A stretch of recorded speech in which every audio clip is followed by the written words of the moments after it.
What's up, Giants fans, Hub watchers, YouTube and Rumble subscribers, Twitter and Instagram followers? It's Kush back at it again with another episode of the Just Chillin podcast call-in show. It's been I want to say a week and a half since I've had this. It's been on and off over the past couple of weeks just because of, busyness and stuff like that. But I'm back at it. I'm back at it with a very special episode for you guys. I got with me the two hosts. Well, the second one will pop in later. Obviously, you only see one person right now. The two hosts from the Break and Tackle podcast. As you see in the green screen, his head is kind of blocking it, but you see the B and the T there over his shoulder. These guys are great. You need to check them out. They're a little bit more active on Twitter as well. I do have the Twitter links in the description along with their channel link. Go over there and make sure you sub them up. We got Antonio, the guy who started all, and then later on we're going to have Manny, who you guys already know because Manny's been popping in a couple times over the past month or so. And speaking of Manny, there he is right now. There he is.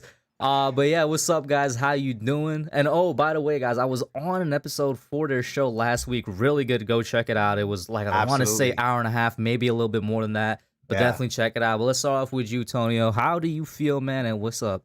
Hey, what's going on, Kush, man? Thank you for having me. First and foremost, man, I'm excited to talk football with you, bro, because it's fun to talk football with people that know football. You're definitely one of my favorite people to talk football with. I'm not even gonna lie, we've only spoken about once, so I'm excited to get this show going on. For sure, man. And then Manny, what's up, bro?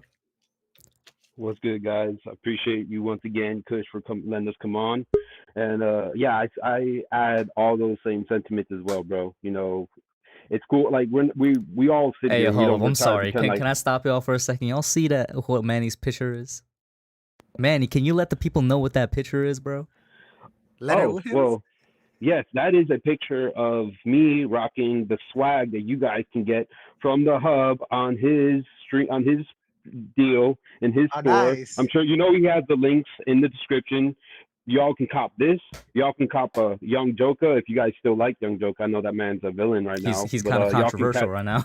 Yeah, controversial, but yo, my man's got good content and he's got good merch. Absolutely. And bro, I mean, again, man, it's always good because we don't act like we're experts, but we're just fans that watch it all the time, 365. So I appreciate you, man. How you doing, bro? I know you were in some turmoil yourself. No, I'm good, man. I'm good. Everything's good.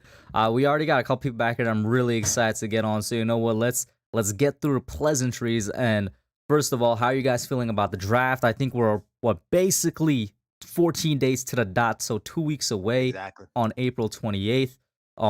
I feel like everybody's opinion about who they want and what they think is going to happen is probably solidified right about now unless some sort of blockbuster trade happens. So let's just get those out the way. Go ahead, brother. Absolutely. To be honest, I'm spent already with draft talk. Like, I need the draft to come already because all this speculation, all these mock drafts, every day something happening is driving me crazy right now. So first and foremost, whatever I'm on the train of whatever Joe Schoen does, I'm all for it. I don't care what he does. He could pick anybody. I mean anybody, and I will be okay with it until he shows me that was the So wrong even if we go with Garrett Wilson at 5th overall, you're fine with that? I don't care, man. I don't care. Whatever Joe Schoen picks right now, he's picking it for a reason. And once the film comes and once the season comes, I'll break that down and then I'll decide whether that was the bad move or a wrong move, in my opinion. You know what? I definitely respect it. I hold that view to a certain point before I let you go here, Manny, because I do have a threshold. I'm like, if we go in and like I said, the outlier, which I don't expect to happen, but if we do something crazy like take a wide receiver 5th overall, I feel like I'm well within my right to be like, what in the world just happened? I agree. And I'm not expecting, that's the thing too. Like, I think that the clown show, like Manny says, like my partner says, has left the building. So I don't I feel like everything that Shane has done to this point has made sense, where at least our train of thought. So I don't expect him to stop making sense. I expect him to continue making sense. And I think that these first two picks are gonna be tackle, edge, tackle, corner, or he's gonna trade down. Like I think that's the only option, or shock us and get a quarterback. So that's it's only gonna be those moves right there. I don't expect the safety. Like I don't expect none of that. Like I'm really like I think I'm connected with Shane right now, and I think that Shane is not gonna do something crazy like that. And then Manny, I'm sorry to cut you off once again, but shout out to Hirsch for real in the chat, Super Taj World, Luann, Giant Carvinators, Big Blue Stan. What's up, guys? How y'all doing? As you're popping in, make sure you hit the like button and share the stream out. I said it last stream as well. I've noticed more and more people popping in as the stream is like halfway through, which leads me to believe YouTube is once again not sending out notifications when I go live. There's always been sort of a slower start, so I'm kind of counting you guys to get the stream out there with the shares. But go ahead, Manny. Yeah, I think I feel like all of us do. You know, I'm kind of like I started mock drafting like in September, to be honest. And I'm Whoa, that's super early. Bro, that's why I get really excited, because you follow these players out and you see where they go, where they land, how they fall, how they drop, all this, like how they drop, how they rise, all that. So I mean, I've really been tuned into it, you know, because especially after it just looked like the season wasn't heading on the right track. So that kind of always helps. But I'm kind of just ready to start breaking down players, start breaking down our first rounders. I'm ready to see the draft just for the Giants' sake as well. But it's real interesting this year because a lot of people say it's not top heavy as it usually is. There's not a number one quarterback. There's not a surefire edge or tackle. Every top prospect has their flaws. But it's exciting because there's so many teams up in the top. There's so many teams that have multiple picks this year. There's teams that don't have any picks this year. There's teams that are not done with what they're doing. Isn't this like one of the drafts? Correct me if I'm wrong. No, I was just about to say my bad. Isn't this like one of the drafts where it's like a lot of teams have the most multiple first round picks, something along those lines? It's like you know, we got two, the Eagles got two, the Saints got two, Green Bay's got two, Kansas City's got two. Interesting. Yeah. Yo, the Texans got two. Texans, Jets. Yeah, that's the Jets. Yeah, that's a good. It might be. And to be honest, I mean, it's exciting because also on top of all that, we also have players that may be on the move. Like Baker Mayfield is out here doing his press tour. You know, who knows what's going to happen there. In our situation, we still got James Bradbury. And the guy that I have up right now, Kyler Murray, I mean, he's been doing it for about a month now, which is just weird. I feel like we could all admit that kind of came out of nowhere. You know, he was going to get Can we all admit that he was going to get a good contract anyway because he's coming off the rookie deal and it seems like he just wanted more, I guess, than what was expected, and that's what we're in right now? I don't know, man. I think he's going to have I think Arizona was giving him the Dak Prescott treatment, to be honest, where they might have franchised him and then they want to see if he's really proven it, because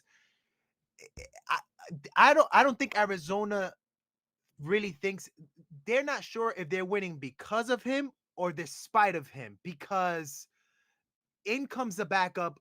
I forgot the guy because he was also our Giants backup. Oh, Colt McCoy. And wins games over there. So now are they saying to themselves, yo, is it Kyler Murray or is it the coach and the team? So I think that's the turmoil they're facing, honestly. I personally think that I think he gets the contract anyways. I think that this is just playing chicken and shit until they get close to the moment. Mainly because, I mean, Kyle Kingsbury is only the coach of the Arizona Cardinals because Kyler Murray was the number one overall pick. Like, that's the marriage, how that came about. So it wouldn't make any sense for them to trade him or to not extend him. I think Arizona is just trying to be a little stingy because I can't remember the last time Arizona had a legit quarterback this young in his rookie deal that's gonna expect the bag. So I think there's a lot that's going on there. I think eventually it gets done.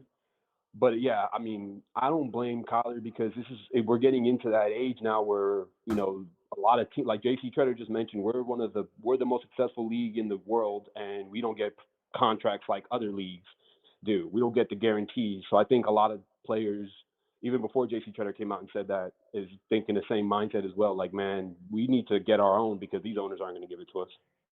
And then also, speaking of quarterbacks and contracts, the other big news yesterday was Derek Carr getting the huge extension. I admit I didn't get to look at the details yet, but I did see the average number somewhere around $41 million a year. I'm sure one of you definitely have the details on that, but that was a huge extension for Derek Carr. Too big. The guaranteed isn't too big. It's only $20 million guaranteed, though. Okay. So I'm like, man, like, you know, it is a big contract, though. But yeah, the guaranteed money's not there.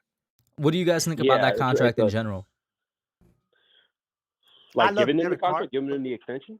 Yeah, just all your thoughts about it. Well, just lay them out. I was surprised. I was surprised that Derek Carr got the extension. I thought he might be there for a year or two or whenever, and then they would look for his new guy. Especially because they have a new coaching regime and a new, GM. I can't remember the last time a brand new coach and GM came in and gave that quarterback in play an extension. So it's interesting, but yeah, I think it's a good move overall because he's solid, and I know he's not the best quarterback in that conference in that division by a long shot, but they may be. I mean, as far as top to bottom, they're right there. Like this may be a 14 from the AFC West going to the playoffs this year, Hmm. and also they did come strong towards the end and played the Super Bowl runner-ups tough. So I think it was a good move, but I was surprised because I didn't think that they were going to make that move. I'm gonna just say this: Derek Carr is an excellent. Like obviously he's not an elite quarterback, but he's a really good I quarterback, mean, he's man. Like, definitely top 15, right? yo, this was his worst year when it comes to interceptions at 14. Like, this guy is putting numbers up. I don't think that. I think that actually the front office hasn't done this guy enough justice. And they already brought him Devontae Adams. They're bringing him an elite wide receiver. Never had that. Hmm. So it's gonna be fun seeing that. I think he's gonna elevate his game to another level. Um, it's dope that they're not questioning him. The new regime that's coming in. They're saying right off the bat, "Hey, we trust you. We're getting you the weapon. It's time to step up now." I think that's a pretty good move, man. And he's a great individual too, man. I'm sure that locker room loves David Carr. I'm fully on board with the Raiders are doing, man. Do I think it's enough for them to win? I just think that the AFC, the Denver.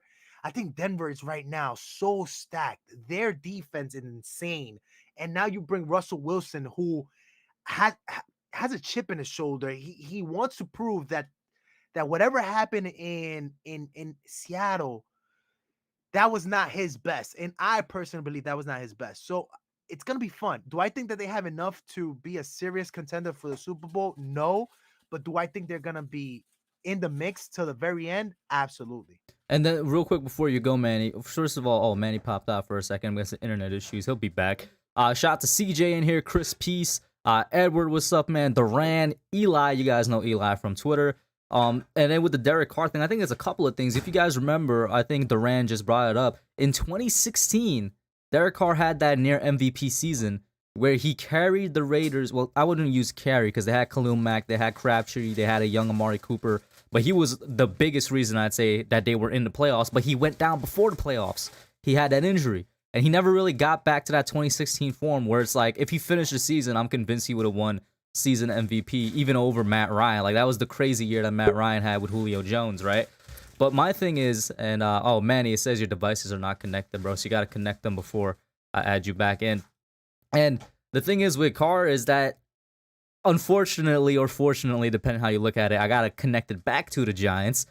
Similar to Daniel Jones, who's had a different coordinator every single year. Carr started out his first 4 years, I think, with 4 different offensive coordinators. He's always had some sort of level of success with them, though, whether it was like through his production or whether the team was winning. So it's like they see what they could do. And yeah, I think this is probably going to be the best situation he's entering, man. Devontae Adams right now is definitely the best receiver he's ever had. And they have good chemistry as well, going back to their college days when, that was the duo. Absolutely, man. Khalil was on the team, Duran, back in 2016. He was drafted in 2014. Get that man some more weapons. That was the year Khalil Mack won Defensive Player of the Year when they went to the playoffs. They have Josh Jacobs, so they have a really good running back off the rip. Legit tight end.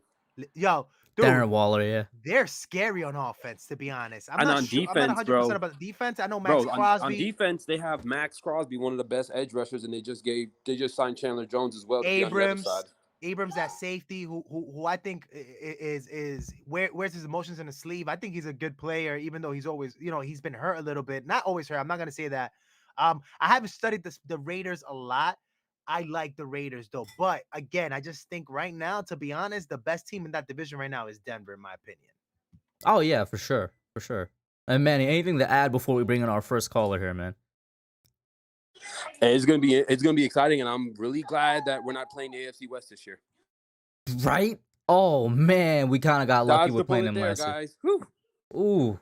All right, first caller, you guys already know him. He's the bro. Mike Nixon, what's up, man? How you doing? You You're Big Mark. Yo, what's going on, Mike? not much. Man, I'm just ready for this draft. I'm sick of seeing the mock drafts. I'm just ready to put I'm ready for Shane to put this on paper. I'm For glad you mentioned your sick of seeing the mock drafts, Mike, because you guys know every Sunday I've been doing like the mock draft Sundays leading up to it. This Sunday is gonna be the last one because on the 24th, which is the Sunday that week of the NFL draft, I'm gonna be doing an NFL draft Jeopardy show. So I'm gonna be putting together a Jeopardy board. I'm gonna see who I'm gonna have on, Whoa. and I'm Can gonna I be doing be that Sunday. Can I be a part of this?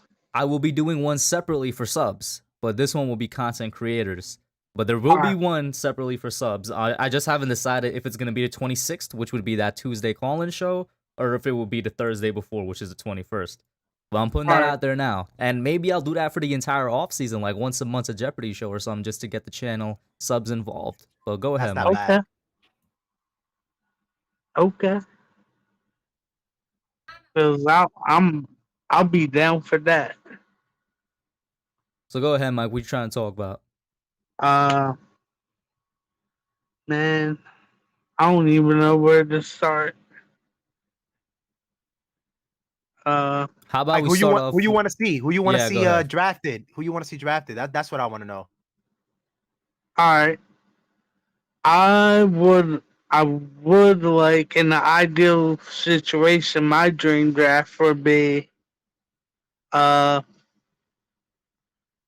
Neal at 5 and Sauce or Kayvon at 7. Okay. I don't know if you guys know Bengal, the Madden YouTuber. He's probably like the greatest Madden YouTuber that ever existed. He just had Daniel Jeremiah on his channel to do a mock draft. And I have a lot of respect for Daniel Jeremiah, man. He's one of the guys that knows the most and does a lot of work, a lot of research when it comes around draft time. And earlier in the season, or I should say earlier in the offseason, he was like the first guy I saw pushing Trevon Walker as like a top 5 prospect. And he's kind of come down from that, which makes me think maybe Trevon got a little bit of media hype. I don't know, a little conspiracy theory. But what he had, I was like, yo, if this happens, crazy. He had he had Akeem and Thibodeau going to the Giants, which I'm like, please tell me you got some type of inside information, man. Can I just say something real quick? What annoys me the most about this whole mock draft season is that, like, there's been talking heads that say the Giants have these issues, tackle and edge. They need to address those issues. But then in the mock draft, they're having fucking Ikem Ekwonu going 14, Evan Neal going 32, and the Giants drafting 2 other guys. Yeah, I know. Like, why do they do that? The Giants would get killed, and then they still give an explanation like, "Hear me out." Okay. Nah, that's a great point. That's a great point. They do say that. They're like, oh yeah, our 2 biggest needs are this, but I'm gonna give them this instead. Yeah, that's scary. And vibes, I see you, bro. I'm gonna have you right after Mike, bro. Man, this Trayvon hype has got to stop. Antonio. Well, actually, no. Listen, like I said, Antonio, I respect his opinion because, you know, he let it be known that he actually went and watched Trayvon. I will always listen to somebody when they watch the player. But it's like, we all know, let's call a spade a spade. Like 98% of these dudes that are rocking with Trayvon right now is off the combine hype. Because of the combine, right? Hey, let me ask a question. Where did he have him now in the new mock draft that you saw? But it's like, for me, he's an athletic freak, but he didn't even start on that Georgia defense. He came in and filled in for players that needed a breaker. And to answer your question, Antonio, I think he went number 2 in Daniel's draft. He went to the Lions. Yeah. Oh, I thought you said he went. He brought him back down. Like he was. They had Trayvon Walker calling the picks. That's how nice he is. What I meant by like come back down is like, other than that one, the only other one I've seen from Daniel Jeremiah where he went high was that very first like draft he released. What was it, a month ago? Where he had him going top 5 as well. Yeah, it was Okay. like right before the mock. It was like right before Combine. Yeah. Is when they had his mock going 5. He had 5 to the Giants. Walker 7. Drake London. Mm-hmm. Yeah, I remember I'm that one. fully convinced that Trayvon's gonna go number 1.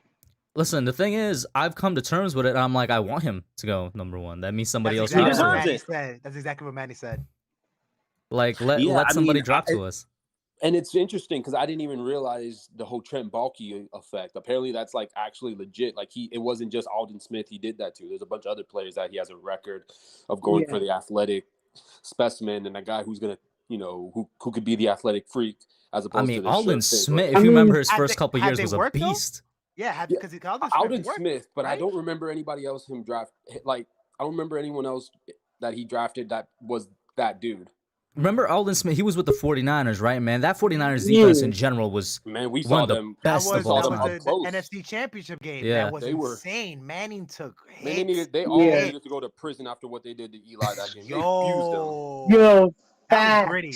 That was gritty game. That was a gritty game. Shout out to the chat. We got Super Taj, Kayla, Rom, Dre, Dustin, Kresley. What's up, man? Kresley, I haven't seen in a minute. He is a Gators fan, by the way, so a big Tony guy. Chomp chomp. Hey, let me get y'all's opinion. I've talked to Antonio about this, but let me get Mike and Kush. What's y'all's opinion on the whole Kadarius Toney controversy?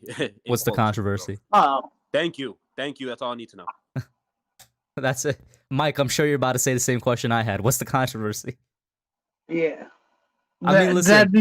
That he's not showing up to and voluntary minicamp. Exactly. And like I said, he has a life. And like I said, I'm about to get vibes on here in like 5 minutes, right? So I really want to hear what he has to say on it too. The thing with Kadarius Toney is that once we start seeing him not showing up to mandatory stuff, I'll be worried, right? And it's also like, thank you. Or if the season he comes up not performing well. Yeah, like if all of a sudden we see somebody that we didn't see during the Saints game, that we didn't see during the Cowboys game, and be like, all right, what's happening? Like it was his rookie year. We can all admit that Kenny Golladay wasn't used properly by Jason Garrett, but for some reason, some 100%. fans don't want to admit. They do not want to admit that Toney wasn't used correctly. And then it's like the stuff that happened during the offseason last year wasn't even his fault. It was the equipment guy, and then he was grieving for his grandmother. I'm like, I don't know, man. I'm seeing the Odell situation all over again, where it's like we have a budding star at wide receiver, and they're trying to kick him out before he gets to like his tip. Kush, I'll add to what you're saying right now too. Like, dude, I understand. Listen, that's perfectly fine if he doesn't have the grasp of a playbook, but you're telling me that you can't tell this guy go out there and run 7 plays. Yo, listen, go in there. You're gonna run a hook to curl. You're gonna run a drag route. You're gonna run a crossing route. Like, you can't do that. That's insane to me. That because he doesn't know the playbook, I'm not playing him. When the week that he comes in, he's like out of this world, just all over the place, and like he's moving faster than everybody else on the field. That really rubbed me the wrong way. I'm like, what? Yeah. And I want to respond to Stan's comments in here, because I agree with the first one. Optics do matter, yes, but it goes back to he has a whole business outside of the NFL that takes time to manage with the music industry and stuff like that. Yeah, and then two, I'll say this. OBJ did what you would call it. He did establish himself, but are we forgetting, like, OBJ from the moment he was drafted had heat too from Giants fans. Like, he always had heat, just like KT right now has heat. And I mean, I get the whole, like, listen, the rap career, it is what it is. Would I have preferred him to be there? Yeah, but I mean, it's community service. I'm not gonna get on him for not going to community service. Plus, also, if everyone wants the same energy about Kayvon and about Kadarius and our KT and his what he does outside of football, they also want us to drop another KT, Kayvon Thibodeau, who has a foundation. He has stuff going outside of football as well. It's not just like it's and it's literally the same questions.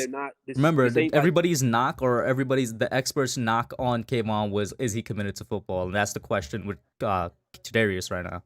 Yeah, and I mean, at the end of the day, yeah, maybe. Like, okay, yeah, they have stuff going on outside, but are we really going to sit here and make it seem like 2-3 hours of streaming or recording music or whatever is really going to take them away from the other 20 hours of the day that they can get to work in? Mm-hmm. No. And then shout out real quick to Tudo Azori for the $5 super chat. He says, salute Kush, drop by the office to pay our proper respects. And for all Giants fans around the world, slap all the stinky boys losers out the door. Forget about it. Tudo is a fan all the way in Italy, man. He's referring to the Philadelphia Eagles fan.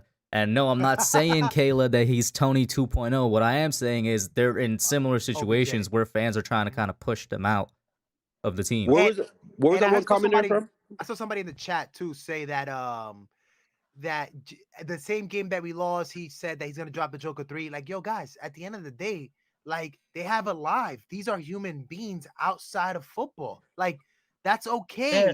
We listen. I'm pretty sure that before social media, football players were doing this or even crazier things. It's just now we have Cowboys so much in the White direct House. access. Yo, exactly. We have Lawrence so much Taylor. direct access to these guys. Bro, Lawrence we Taylor see was a these things, crackhead. Like, nobody So- talks about that. Exactly. Man, we need to talk to Carl Banks and get him on because I bet he got some amazing Lawrence Taylor stories. I don't Listen, think But he'll- I mean, I he'll be think able at to the end share of the those.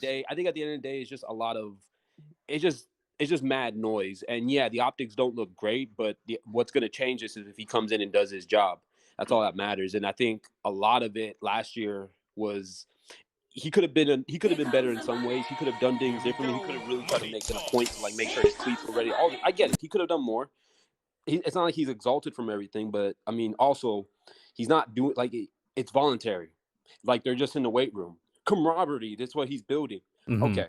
Just And- because you don't see him posting social media with his boys on the team doesn't mean he's not there with his boys on the team, you know? Exactly. And Mike, And if he produces this year, all that will go away because Exactly. he'll probably skip voluntary minicamps next year, and people won't be talking about that. now it is. Because I will say produced. that is a big if, but I hope that if pans out. Mike, I'm gonna Yeah. pop you out, but stay backstream, like stay in the thing. I might pop you back in later Okay. because I want to get Vibes on here real quick.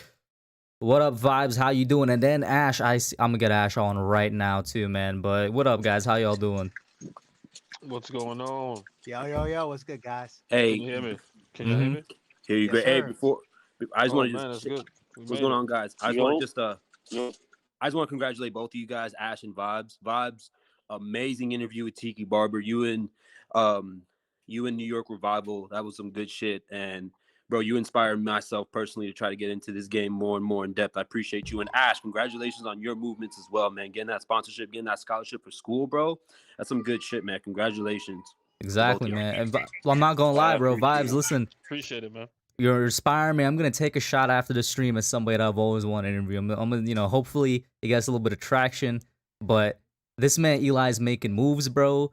The Giants community is so great on YouTube. I don't think any other team has this type of like fan content creator community going on. No, I appreciate that, man. I mean, just watching guys like yourself, man, Tana, also, everybody on the panel here, man, just kind of seeing and kind of getting the feel of being in front of the camera. I was the guy just basically posting things on Twitter, speaking my mind. So just watching you guys inspired me, and then what I did is learn the game and used a couple of the connections I knew and used the platform that I have to gain people and to gain access to even more people. So, Tiki was just a fluke, man. How we met was insane. I think I said something about Jerry Reese, how we should give him his flowers, and then he retweeted it and said something and hit that follow button, and we've been great ever since, man. I got his personal phone number. We chat every time we can. His birthday's literally a day before mine, so we built that way, man. So it was just natural when we finally That's got in dope. front of the camera because all the stuff we talked about behind the scenes, we just put it on the camera, man. So we had a good time, and the next one we got going on is Joy Taylor. Joy Taylor will be May 5th from the herd, undisputed from there as well. So, I'm we're gonna gonna be chat it up watching and have a that good one. time, man, for you guys. So we're just trying to bring something different to the Giants community, and hopefully you guys accept us with open arms. So it's gonna be fun. I'm gonna be watching that one, man. Oh, no questions needed. Yo, everybody's gonna watch that one, man. That's what I've been saying, man. My DMs has been on fire since Monday night, man. As you can see, my voice is shot. I'm tired. But because I do this part time as well. I do work, but everyone, my DMs haven't stopped, man. My phone hasn't stopped, so it's a blessing, man. Hopefully it doesn't stop. Mm-hmm. That's awesome. So, with that being said, let's get Ash first, then you vibes. Let the voice rest a little bit. Building off of that Tony question that I believe Manny was the one that asked. Oh, listen, get Kadarius Toney off my team, man. Say, no, let me not say that. But me personally, I'm one to not like, and again, it's only been one workout from what I've heard, um, you know, but it's a reason why the Giants are the first team to have their workouts out of all the teams, right? It's because they're trying to instill their culture. They're trying to instill, what they're trying to do. Joe Shane and Brian Dable are trying to get the ground running. Um, and literally, you are literally the only person not there, right? And let's keep it a stack. Kadarius Toney, just based off his talent alone, is going to be the focal piece of this offense. And I'm sure Brian Dable knows that, and I'm sure he wants it to be that as well, just based off his talent alone.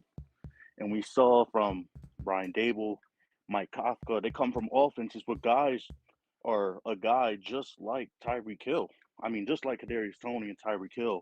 And so people always assume that he's going to be in that Tyreek Hill role, right?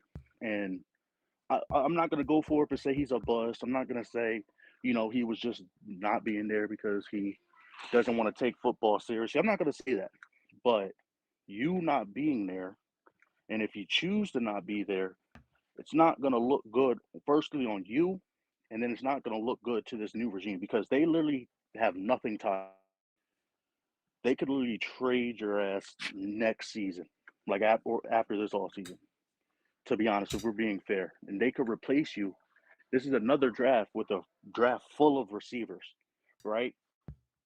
Like, and people are like, "Oh, he's working out. He posted that video in the backyard catching the balls from the juggling machine, bro. He was doing footwork in the Gatorade towel and Balenciaga joggers. Literally, I could do Yeah, I that. get more work done doing laundry. I feel you, bro. Literally, I could do that. Like, you don't know if he's putting in work. You don't know if he's like, you know what? Let's just record this video so we could get Giants Twitter off our what, right? Like that the image, and then he gets mad, or like a lot of players, and I think that's just what this new age of the NFL is like.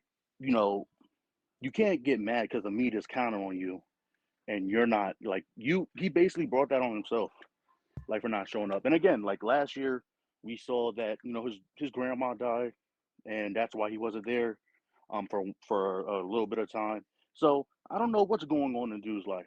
All I'm gonna say is that if he continues to not show up, it's going to look bad on his reputation. It's going to look bad. And I think of the thing about the talent, I think since he has a great amount of talent, it's going to bail him out from fans into thinking that he's not putting in the work because he has all these flashy plays. Like, I forgot who said it, but somebody brought up like I'm not for the Odell comparisons because I don't think he should be compared to that level. But when Odell wasn't showing to OTAs, you knew that Odell was somewhere, whether it was California, Florida. You knew he was putting in work, and he didn't even have to post on social media or anything. Like you knew because that's just the vibe he gave off. With Kadarius, we literally don't know. Like we don't know what's going on with this man. We don't know if he's into it, if he has prop. Like we don't know at all, right? Like that's just my thing. It's a bad. What's the word I'm looking for? It's just a Bad bad optics. appearance. It's a So bad bad image. Yeah, optics. bad optics. Stan Right. brought it up in the So chat. Now these are all valid points. You bring it up. Vibes. I wanna hear what you say and maybe even a direct response to that. But what you got?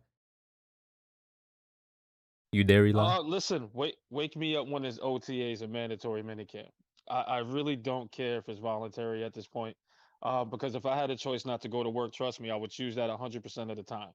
You know what I mean? So I don't see the big to do as far as him not showing up to voluntary, workouts. Some of those players have that verbiage in their contract that they have to show up to get some sort of monies from there as well. That could be a language in some of those players' contracts of why they show up as well. I understand the optics. I understand why people are nervous, but I'll tell you this: if the Giants had a winning record last season, I bet you no one would be complaining about Kadarius Toney at all. They'll say, "All right, he'll get there when he's ready." We don't know if he's healthy, and that's something that we don't know. You know what I mean? We don't know if he's healthy, still ailing from an injury where he's getting it taken care of somewhere else. We don't know. But as far as him not being there for something that is voluntary, I'm not losing sleep. I think Kadarius Toney will be there when it counts. I think he will show out. I think the guy's a worker. I mean, we've seen it countless times, especially last year. A lot of videos of him running routes and doing what he got to do. So I'm sure it's the same thing. And he doesn't post everything. He's not that type of player to post everything he does. So that means he's working. I'm going to take it as that. All right. But I'm not panicking. Giants fans have to take it easy. Like, we can't keep putting pressure on a young kid that we just haven't seen flourish yet. That does something crazy to their psyche. These new age kids, these young kids Look at now Jalen. coming out. I just want to point out Jalen Reagor from the Eagles. From his own fans, he had to basically, I think it was either deactivate or take off comments or something on his Twitter account twice. Absolutely. So does KT. KT has that right now. Yeah, That's You know what I true. mean? Yeah. Look at Baker Mayfield going through. I wish I could boost someone in that cubicle. These kids aren't built like the way that I was growing up. They're not.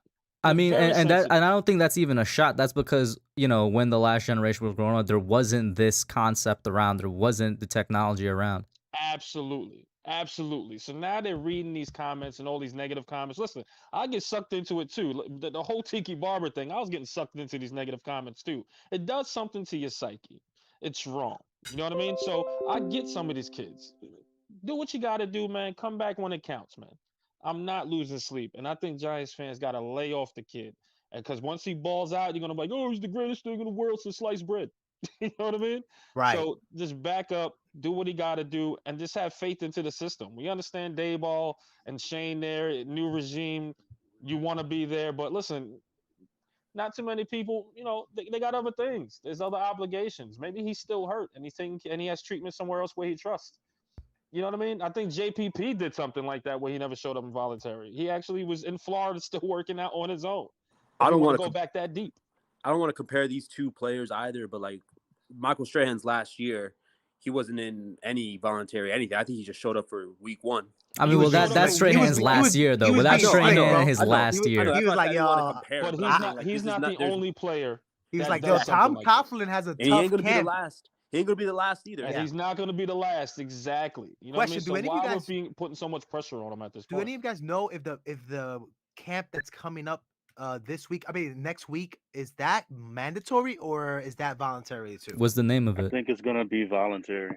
Voluntary. Okay. What is it, Anything up until June something.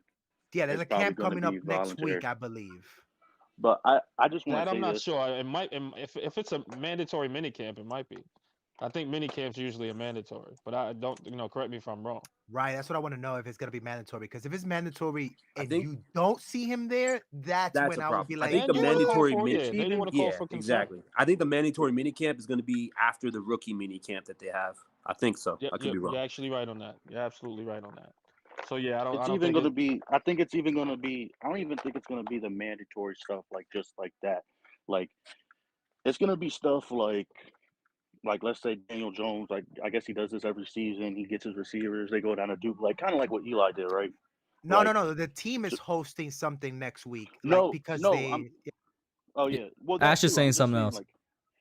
No, that too. That will raise my eyebrows a little bit. But I'm saying in bonding situations, because we've seen it with Eli, and now Daniel's trying to carry on that tradition of taking his receivers down to his alma mater or whatever. I just want to propose something, because I'm not going to, assume anything. I don't know. Like I said, I'm just somebody in the media. I don't know what these dudes are going through, but just I'm going to revert back to the optics. Just look at everybody who's there. Kenny Galladay's making $72 million, and he's there. Leonard Williams is making, just fresh off a contract, he's making an extended amount of money. He's there. Adoree Jackson, is making an extended amount of money, and he's there, right? Saquon, after all the trade rumors with him, he's there. Like, I would get it if this was the next year of Joe Judge and, Joe Judge doing it, because then, Kadarius Toney, that was Joe Judge's guy, so he could kind of afford to not show up to, these workouts. But this is a new regime. Like, these guys, and maybe that's just how, I look at it. And again, like I said, I'm gonna repeat myself again because I don't want anybody to take my words the wrong way. I'm not saying he's gonna be a bust. I'm not saying anything, I'm just saying that the way this is set up with your new GM and your new head coach, and this is going to be probably the best offensive coach you've had in your career. I would, if I was him, I would like to be the first dude in the building, but that's just me. Now I'm gonna ask Manny and then Tony to respond to that first. But I will say, optics wise, yeah, it's a bad look. That's what I'll say, because I don't think anybody could deny it's a bad look. That's just what it is. But go ahead, Manny. Yeah, no, optics wise, it doesn't look good. And I mean, I'm sure all five of us, if it was our choice, we'd be there, But I won't. Oh, okay. I mean, yeah, Vibes was saying when he came in, he's like a voluntary day where you don't have to go into work. I'm definitely taking that day off. 100%. I'm gonna be honest with you. Yeah, I respect, but I think at the end of the day, yeah, I do agree with what Ash is saying as well. Like, the optics don't look great. You would like for him to be there.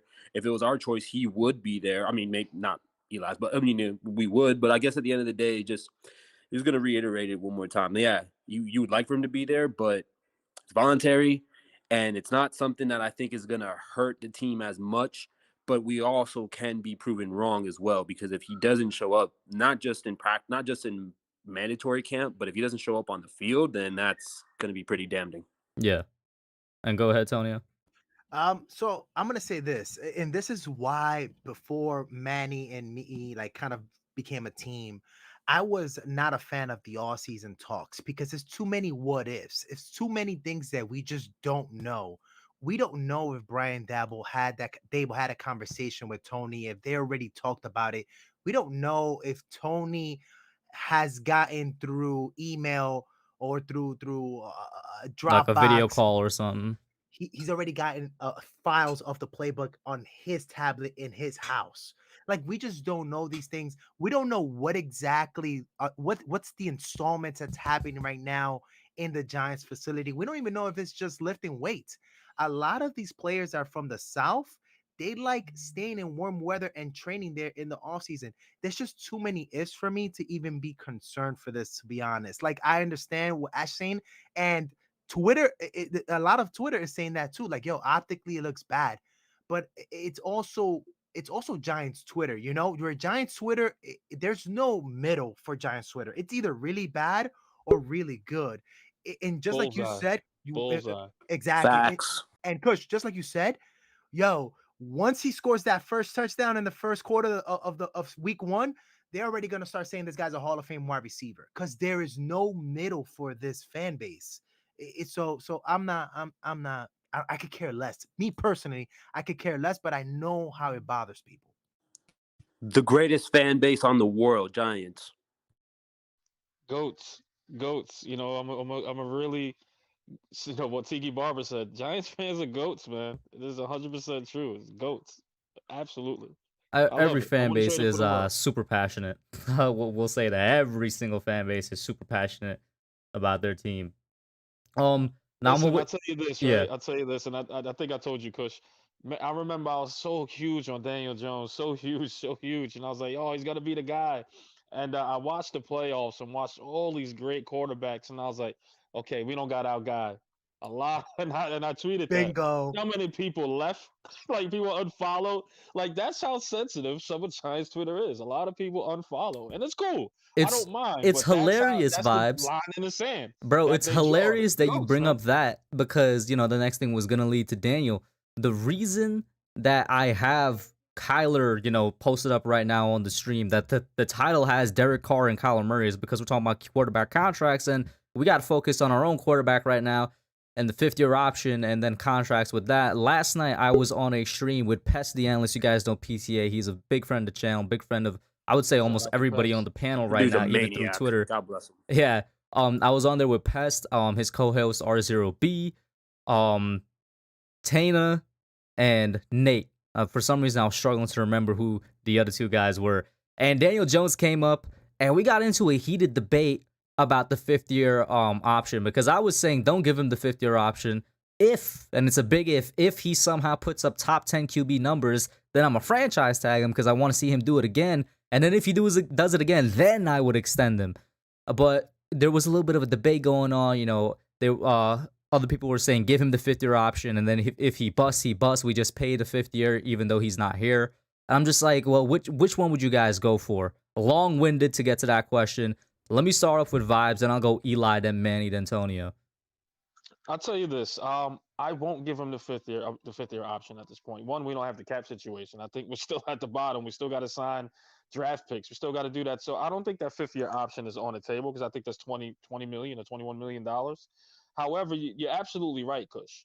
Let him play out that year. If he's there, you franchise tag him because next year we're $90 million in cap space. We are the 3rd largest cap space in the league. So at that point, you just go, okay, here's some money. I think it's around 120, isn't it? I could be wrong on that. I could have sworn it was 90, but correct me if I'm wrong. If it's 120, I know it's still a huge number. At the very least, it's 90. Okay, Right, yeah. It's a huge number still. You know what I mean? So in that case, okay, young man, go repeat it again. I'll franchise tag you. I'll give you $20 million or whatever the franchise is. The franchise is around $35 million, which is one of the reasons I got backlash for saying that, because they're like, you're going to be paying him a top 5 QB. That's what it is, right? Average of the top 5 QB salary. It's a franchise. It's a franchise tag. It's 1 year, right? So at that point, you have the cap space to do that. So go ahead and go do it, young man. Let's see if you can do it again.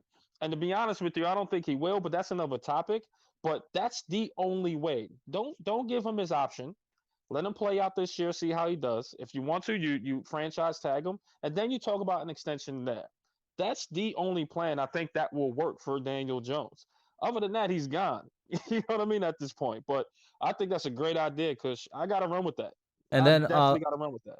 And then before you go, Ash, shout out to Tudo Azuri for another $5 super chat. He says the entire town is watching the Great Giants live show, enjoying free coffee now, but hesitant to hit the like and sub button. Please do something about it. I got you, Tudo. Listen, Italy, the entire Italy. I'm not just speaking to your town, Tudo. Y'all better hit that like and subscribe button, bro. I will come over there. I will book a flight to Italy. I probably won't do that, but I will do it to make sure you guys hit that like and subscribe button. Thank you for the support. Share. Support my man Kush, man. Guys, a goat. Thank you.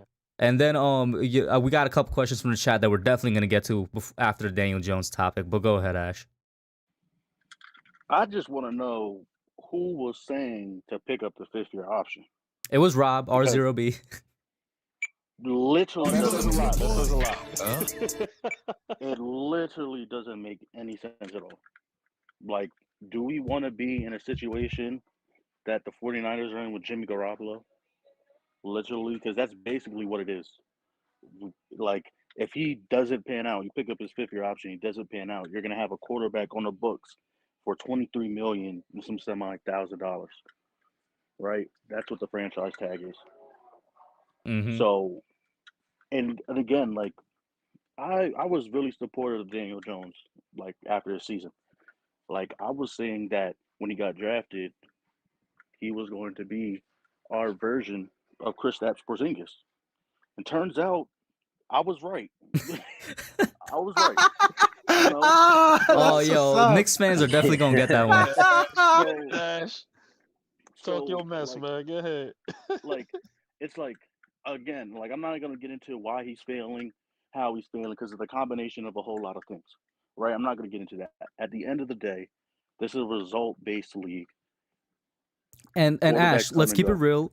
Even though it's not his fault, like you said, there's a whole lot of things. His timeline, unfortunately, is done. Exactly. Like the time is running out. Right? Perfectly said. I'm exactly with you. Treat him like Kirk Cousins. If he has a ball, if he balls out this year, like a lot of people think he will, give him the franchise tag. But it makes no sense to give a quarterback who's thrown for 11 touchdowns the second season or 10 touchdowns the second season and 11 touchdowns his third season a fifth-year option worth of $23 million. It just makes no sense at all. It doesn't, right? And that's not even against him. It's like I said, it's a result-based league. We don't know what we have at the quarterback position. So why waste when we it's speculation that we can barely sign both of our first round picks if we don't trade out this year. So why would we do that? Right? So just let him play out this year. Let's see what he does. If he balls out, give franchise tag him. If he doesn't, then sayonara. Well said, Manny. Yeah, I want to hit. So when it comes to the cap this year, it's not gonna affect the fifth-year option because the fifth-year option is for next year. So it really wouldn't affect anything when it comes to the cap. That being said, no, I wouldn't I wouldn't extend them either. And I part of me deep down in my heart, when I'm on those vitamins, I feel like I think he can be the guy. I bought a jersey. I've been supportive of him. I think he can. And a part of me right now believes he can be. But am I confident? No. Do I have any facts to back it up? No. So I think at the end, the best thing to do is just to let him play it out. He doesn't deserve a fifth-year option to this point, but he can play himself into deserving the franchise tag him. And I feel like people were like, well, what about our cap space next year? We could save $8 million. Well, Vibe said it earlier. We're going to have immense amount of cap. We're going to be cap healthy next year. So I will be more than willing to give him $8 million more than the fifth-year option to prove that he deserves more. And Antonio. Yeah, man. I never, unlike everybody probably here, I never was on Daniel Jones bandwagon. From day one, what I said after that season, this man said from day one he was a hater. Pocket presence. Yeah, you can call me a hater if you want. I don't care. I said pocket presence is not there with this guy. You were right. Pocket presence is not there with this guy. He's not. That's his biggest problem, in my opinion. In terms of the contract, hell no, we're not gonna extend his contract. And just like players bet on themselves for a bigger contract, yeah, dude, listen, if you ball out, absolutely go for it, bro. But we shouldn't take that risk neither, that blind risk. And is Daniel Jones as bad as he's looked in the last 2 years? Hell no. I'm a Daniel Jones hater. Hell no, he's not that bad. That's because of Jason Garrett and the fraud that he is. But Jason Garrett, by the way, guys, I don't know if any of y'all been keeping up with him, but the newest addition to his resume, USFL. He works for the USFL now, bro. That won't be says watching all. that. That's says crazy. Everything about it. Yeah, he's not good enough to even be anywhere in the NFL. And dude, that says a lot about the Giants organization and how just bad we've been. But just to finish off what I'm saying, don't don't franchise him. And it's just what Eli said is an amazing point. Even if he balls, has a good season, he is still not in the Josh Allen level. He's not in the Mahomes level. And if that's the type of quarterbacks that we need to win the Super Bowl, then there's no debate about it. You got to start searching for that next guy. And hey, if you think one of these quarterbacks in this draft could do it, take it now. If you don't think, then wait for next year. Stroud. Yeah, absolutely. Okay, I mean, it seems like everybody's in agreement there. There was, I'm looking at the comments, just one disagreement, not even necessarily with the franchise tag, but Kayla says you're all wrong. If Jones balls out, you don't franchise tag him, you increase the trade value. You're not going to build a team long-term by paying him long-term. Oh, what do you guys say to that? We talking Madden?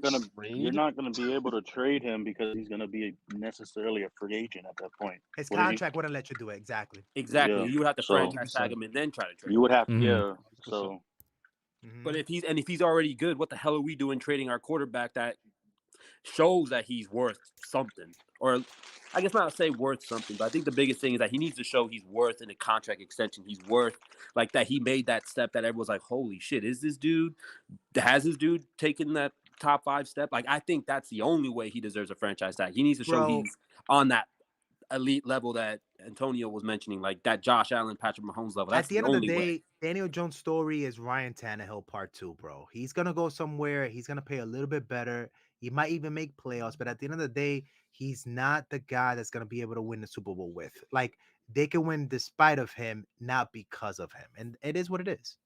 Now let's. Oh, go ahead. Over. Unless anybody else got anything else to add. This is now we're gonna start off with a couple questions from the chat. First one is from Kayla as well. She says, in the minority of Giants fans that want to draft a wide receiver at 7 after getting an offensive tackle at 5, because we can then address inside offensive line at 36. And then have you noticed the health of the wide receiver core the past 4 seasons? Who's consistently healthy and on the field? What are your thoughts on this? So let's go with Antonio, Manny, Ash vibes. So here's what I'll say about football is so funny, guys. We don't have an elite wide receiver in our room right now. But football is the best team sport that there is, man. This wide receiver room right now is super complimentary if they play correctly, if they bring the correct scheme for these guys. You have Kadarius Toney who can stretch the field, can also have a lot of screen plays, a lot of behind the line of scrimmage plays. You have a guy in Kenny Galladay who could stretch the field, have the contested catches, the jump balls. He could take the hits over the middle. Then we have Sterling Shepard who runs amazing routes. Like I have a hard time finding another slot receiver that can run that much better routes than him. The problem with all these guys that I mentioned, obviously, is injuries. But injuries is unpredictable, and this is the game of football. Yes, there's no solid number one receiver in this team. There's no elite guy in this team, and that's perfectly fine. But they complement each other to the point where I honestly believe if you bring a competent offensive coordinator, if you give even is it going to be Daniel Jones or it's going to be Tyrod Taylor, this team as a receiving core could have, I want to say, 30 receiving touchdowns as a receiving core. And can we draft a wide receiver on the first round? Listen, again, I said it before the show, at the beginning of the show, I'll go with whatever Shane wants to do. If he thinks wide receiver is the way to go, I'm not going to judge Shane until I see what's going on the field. So, can we go wide receiver? Yeah. I mean, should we? No, I think that we should get that later in the draft. I think that our room And we fine, to can, be like, honest. yeah, we can get.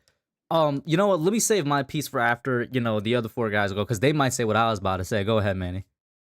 I'm gonna keep this real short because I already kind of ranted about this earlier in the show. But the fact that we have mock drafts that are saying the Giants' biggest needs are tackle and edge, but then they have them drafting like this guy and then the other guy, wide receiver, or 2 safeties or whatever the hell, like crazy shit that we've seen. I think the Giants. I think there's not going to be a wide receiver at that point who's going to be better than like a Sauce, a a KT, Thibodeau, or one of those tackles. And I really truly feel like the way it's shaking out that we're going to have our chance at one of those 3 combinations. And this draft is loaded. Like there's a guy in the 6th round named Charleston Rambo that I would pick up with our 6th round pick. Like there's so many good wide receivers in this draft class that, okay, maybe they're not going to be number 1, number 2 guys. They're not going to have that production that homie from Minnesota has. Forget his name right now, the Gritty King. But I think the Giants, there's more pressing needs at this point that, as much as the wide receivers at the top are really legit, we need offensive linemen, we need edge, we need a secondary for sure. Or, I mean, cornerback with how it's looking. And then Ash? With all that, I'm one to say we just need to stay away from receiver. But if we ended up taking one, I would not be mad at all. Because like Antonio said, we don't have a legit number 1 receiver. I'm still in the majority that thinks that Kenny Galladay is going to bounce back. I think he's going to prove to be that he's worth that contract this year. I think his last year was because of him not being used correctly and Daniel Jones and him not having that chemistry and not having the time with the offensive line to, develop them long, deep balls. But we still, from the results of it, we don't have a number 1 receiver. Also, this kind of ties back to the Kadarius Toney thing. Maybe Brian Dable feels like he doesn't have a number one receiver in Kadarius Toney or Kenny Galladay. You know, maybe he views Garrett Wilson that way. But I do feel like we absolutely need to, draft a tackle if we're going receiver. Like we absolutely need to draft a tackle. Just go full offense at that point, and just let the defense figure itself out because this draft is full of a lot of valuable or like solid defensive pieces in this draft. Like you could find. Were you gonna say something? No, I was just about to say, man, Manny muted his mic. There was a little bit of noise coming there, but he muted his Sorry mic. about that. Nah, I'm just saying like, there's a lot of like there's good linebacker depth, there's good edge depth. There's not really that good amount of cornerback depth, so we'll take a hit at that if we don't go Sauce or Stingley. But you got a lot of picks, and you could pick multiple guys and run like like defense by committee, if you'll say, right? So I wouldn't be that too, mad like a lot of people are. And then go ahead, Vibes. To be honest with you, those wide receivers would be nothing if that line isn't intact, right? So if you can't get the ball out to them, because Daniel Jones is getting sacked or whatever the case is, or Tyrod Taylor at this point, then what are those wide receivers for? Antonio, you're right. This is the most complimentary wide receiver room we ever seen. You got the 50-50 ball, in red zone threat in Kenny Galladay. You got Kadarius Toney, which you can stretch the field, play in that slot. Then you got Sterling Shepard that can give you those short yardage to get you those first downs and etc. First down, yep. Absolutely. So you got those guys there. They complement each other very well. So to pick a wide receiver, which is already a rich class of wide receivers coming in the first round, I think it'd be a waste of a pick. So I think you should get definitely your offensive lineman, and then maybe you could go defense with the edge rusher because you really don't have somebody to come up off that edge. Azeez Ojolari is looking great, but just imagine another piece there to actually motivate him to get him. Listen, edge rushing is a two-man job. Whatever. Absolutely. You know what I mean? So, I think you got to go lineman here, man. To go put a wide receiver with those first two picks that high, I think is just insane. Will I be upset with it? Hell yeah, I'll be kind of annoyed. You know what I mean? I'll be kind of annoyed with it. I'm not even going to lie with you. Lie to you. I'll be definitely annoyed because I'm like, man, what are we doing? We got all these weapons here that can complement each other very well. What are we doing? You know what I mean? So again, I wouldn't go wide out, man. I think that's just nuts. This is my opinion on it. So let me say my piece, then I'll get this $2 super chat and we'll get to the next question. So wide receiver, I wouldn't go because I feel like it's not the top priority, kind of like what Manny was saying earlier, right? Like the top priority for the Giants right now is edge and tackle, and then corner. If Bradbury gets traded, like Bradbury, like the corner gets elevated above edge, in my opinion. Tackle is still the number one priority for us. And I think that we can get depth and somebody that could, maybe potentially be a number two, and who knows, number one, but I'd say potentially a number two guy in the third round. Like we have 5 picks in the top 100. You could get a wide receiver in the third. You could get a wide receiver even with the second, third round pick. And depending which tight end you draft, I've been saying this for a while now, the Giants are in a position to get the best tight end in the class. That's another receiving option right there. Not a wide receiver, but it's a receiving option depending on which tight end that they go ahead and decide to draft. And then this is my final point, would be something I've been saying for weeks now. Manny, you unmuted, bro. I don't know what's coming through your mic, but yeah. Sorry. It's all right. Stuff, bro. Yeah, I was like, what's that squeaking? Man, my 4-year-old's over here on Spirit. If y'all ever need a show to watch on Netflix, Spirit, the Wild Free. I'm about to watch it right now after this. And then what I'm about to say is something I've been saying for a couple of weeks now, almost a month. Just start treating the wide receiver core.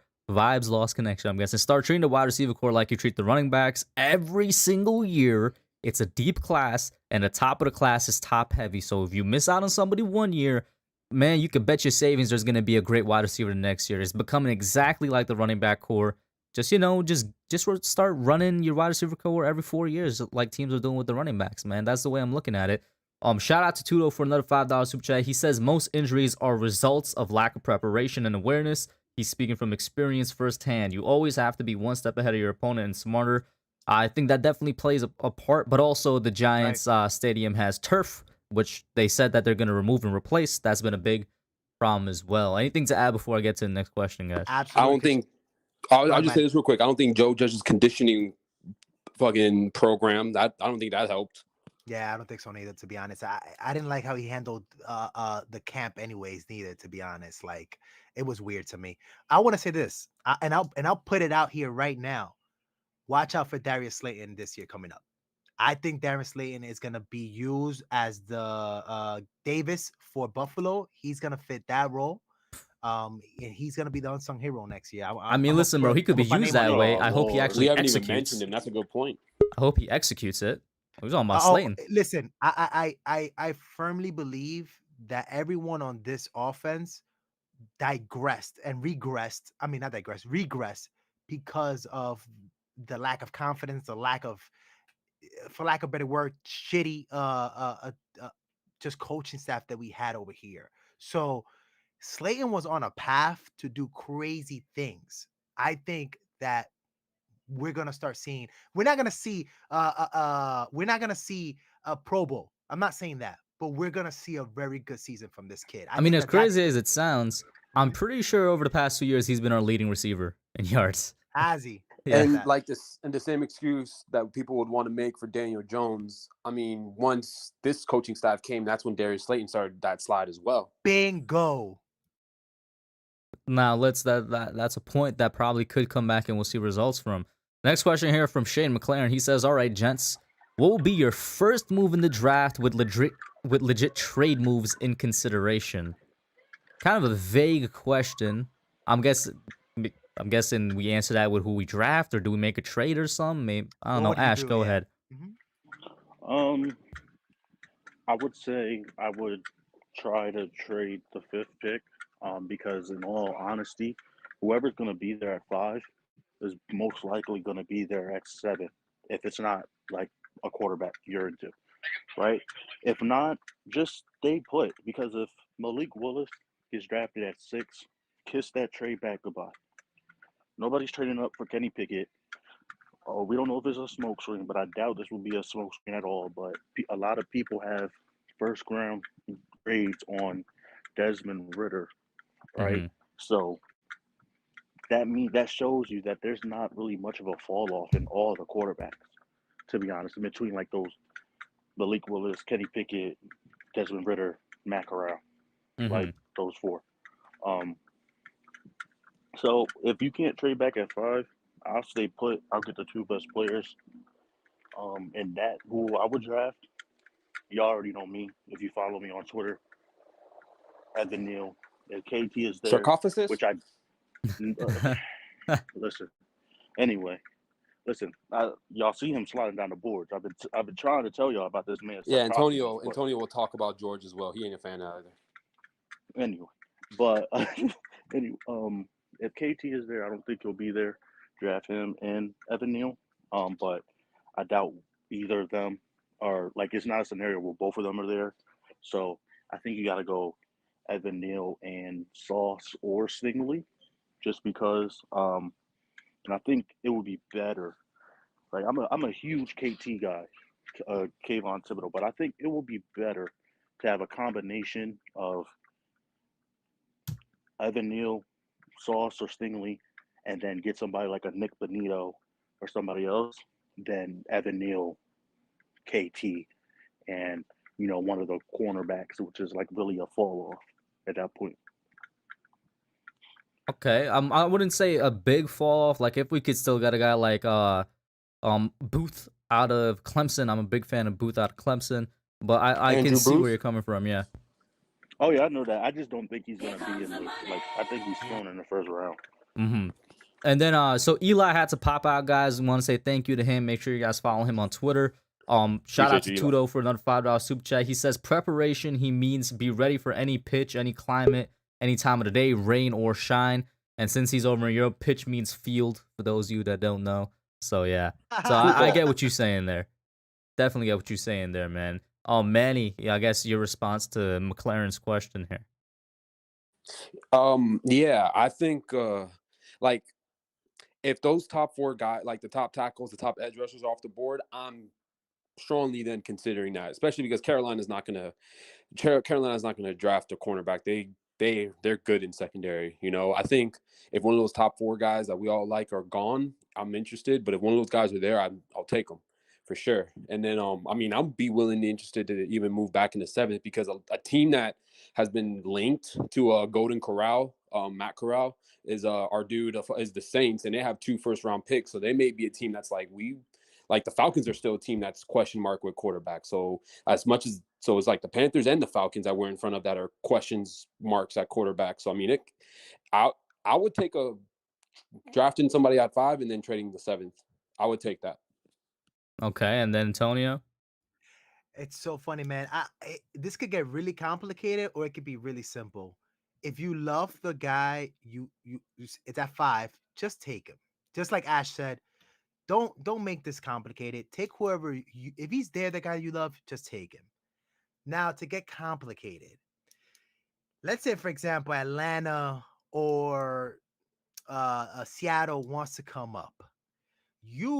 They call you. They say, "Hey, we want to come up, and we want the 5th pick." You call Carolina. You say, "Yo, you either come take this 5th and come get whatever quarterback you want, or we're gonna give it to Atlanta or to Seattle." And you play Moneyball, yo. Listen, you out here, you're making people bid against themselves, and there's no reason why we can't pick up the phone and call Carolina and try to get the best deal from them. I believe that Carolina's like short on picks or something like that. They only have the 6. They don't have first picks next year, whatever. You still start calling them because they might even send you players. I don't know, something. But if you want to go crazy, I would just say go crazy and start picking up the phone. I don't think that this guy is not gonna, check out all of his options. And I wouldn't want to trade down. I would only trade down as far as Atlanta or Seattle. I wouldn't go any past those guys at all, to be honest. And in terms of who I want to see drafted, my dream scenario would be honestly Kayvon or Trayvon and Gardner and Sauce Gardner, to be honest. And my realistic thing that's gonna happen, I think is that we're gonna pick up a tackle and we're gonna pick up a corner, because even though Tibbs might be there, the problem is that Wink has said it multiple times. He doesn't need a special edge rusher.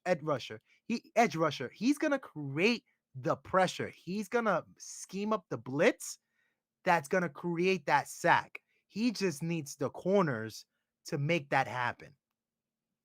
Can I ask a question real quick? Can I follow up with you, Tony? Go ahead. So what if it's a situation where Sauce is off the board at 5 and 7 and Kayvon's there at 7? You take him. That's simple. I'm not gonna force anything. You take Kayvon. Sauce is gone. You take Kayvon. Okay. I'm gonna pop on a caller from the chat. It is Mike Green. What's up, Mike? How you doing, man? Mike, you can hear us? Yo, what's going on, fellas? How y'all doing? What's going on? What's going on, Yeah, boss? I can hear you. You guys hear me? Yeah, there's a little bit of delay, I think, though.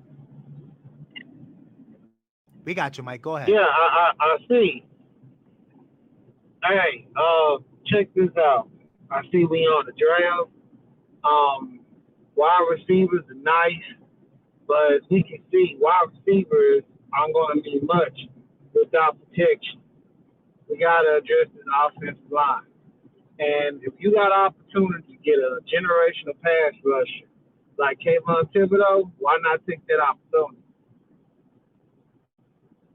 We agree with you. I know Sauce is a great corner, but if I can get to the quarterback, every corner I got on my roster is going to look good because I got to say in previous videos, they ain't got time to throw. And if I got this one pass rusher in one-on-one and I'm blitzing, that means that he should have a lot of sacks. A whole lot of sacks because he ain't getting double sacks. Mike, so I'm gonna say you're bringing up a good point here, but what we're seeing is a difference in philosophy. Philosophy. Did I say that word right? Philosophy. Why does it feel like I said that word wrong, man? Between what Wink's scheme is and what he's been doing for a couple years now, and what I guess the more traditional defensive philosophy is. Okay, yeah, I know. He's creating pressure. He got corners pressing on the backside. But if we still got Bradbury, You know, this ain't the only draft that's gonna have corners. Y'all do know that, right? So, Right. if we take care of the pass rush this year, yeah. Can you repeat that? My bad. The audio's kind of coming through bad for me. Mike, that's the exact same thing, though. This is not the only draft that they're gonna have, so they could address pass rusher also next year too. I agree, yo. I agree with you though. Like, listen, if you think that that's a Hall of Fame pass rusher right there, that's the elite pass rusher right there. Absolutely, you take him. At the end of the day, that's the one thing that it's the if game again, right? We don't know what does Shane have great, who he has graded higher. Does he have Tibbs graded higher than Sauce, or does he have Sauce graded higher than Tibbs? And we're gonna find out in 2 weeks. We're gonna find that out, right? Right. Okay, I feel like this. There's two teams for Sauce Gardner before he gets to us. It's possibly Detroit and for sure the Jets. Mm-hmm. So we got to see what either one of them going to do. Because both. And we kind of lost Mike there for a little bit. Let me just say one thing too, and this is what I also want to kind of like. I'm of that small philosophy, but I just want to say this, guys. There's no one way of doing it. Whether it's getting the secondary help, and by secondary I mean linebackers, safeties, and corners, or the edge rushers. I've noticed a trend in recent football with the elite teams.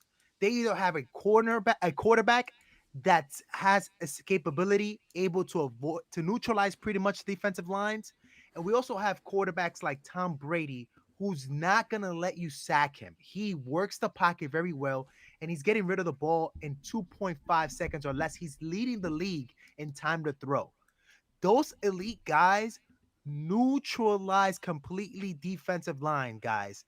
You need to have the secondary to make these guys hold on to the ball so that your guys in the front can get to them. So there's, again, just like Mike said, this is not the only draft that Shane is going to have. He's going to have multiple drafts.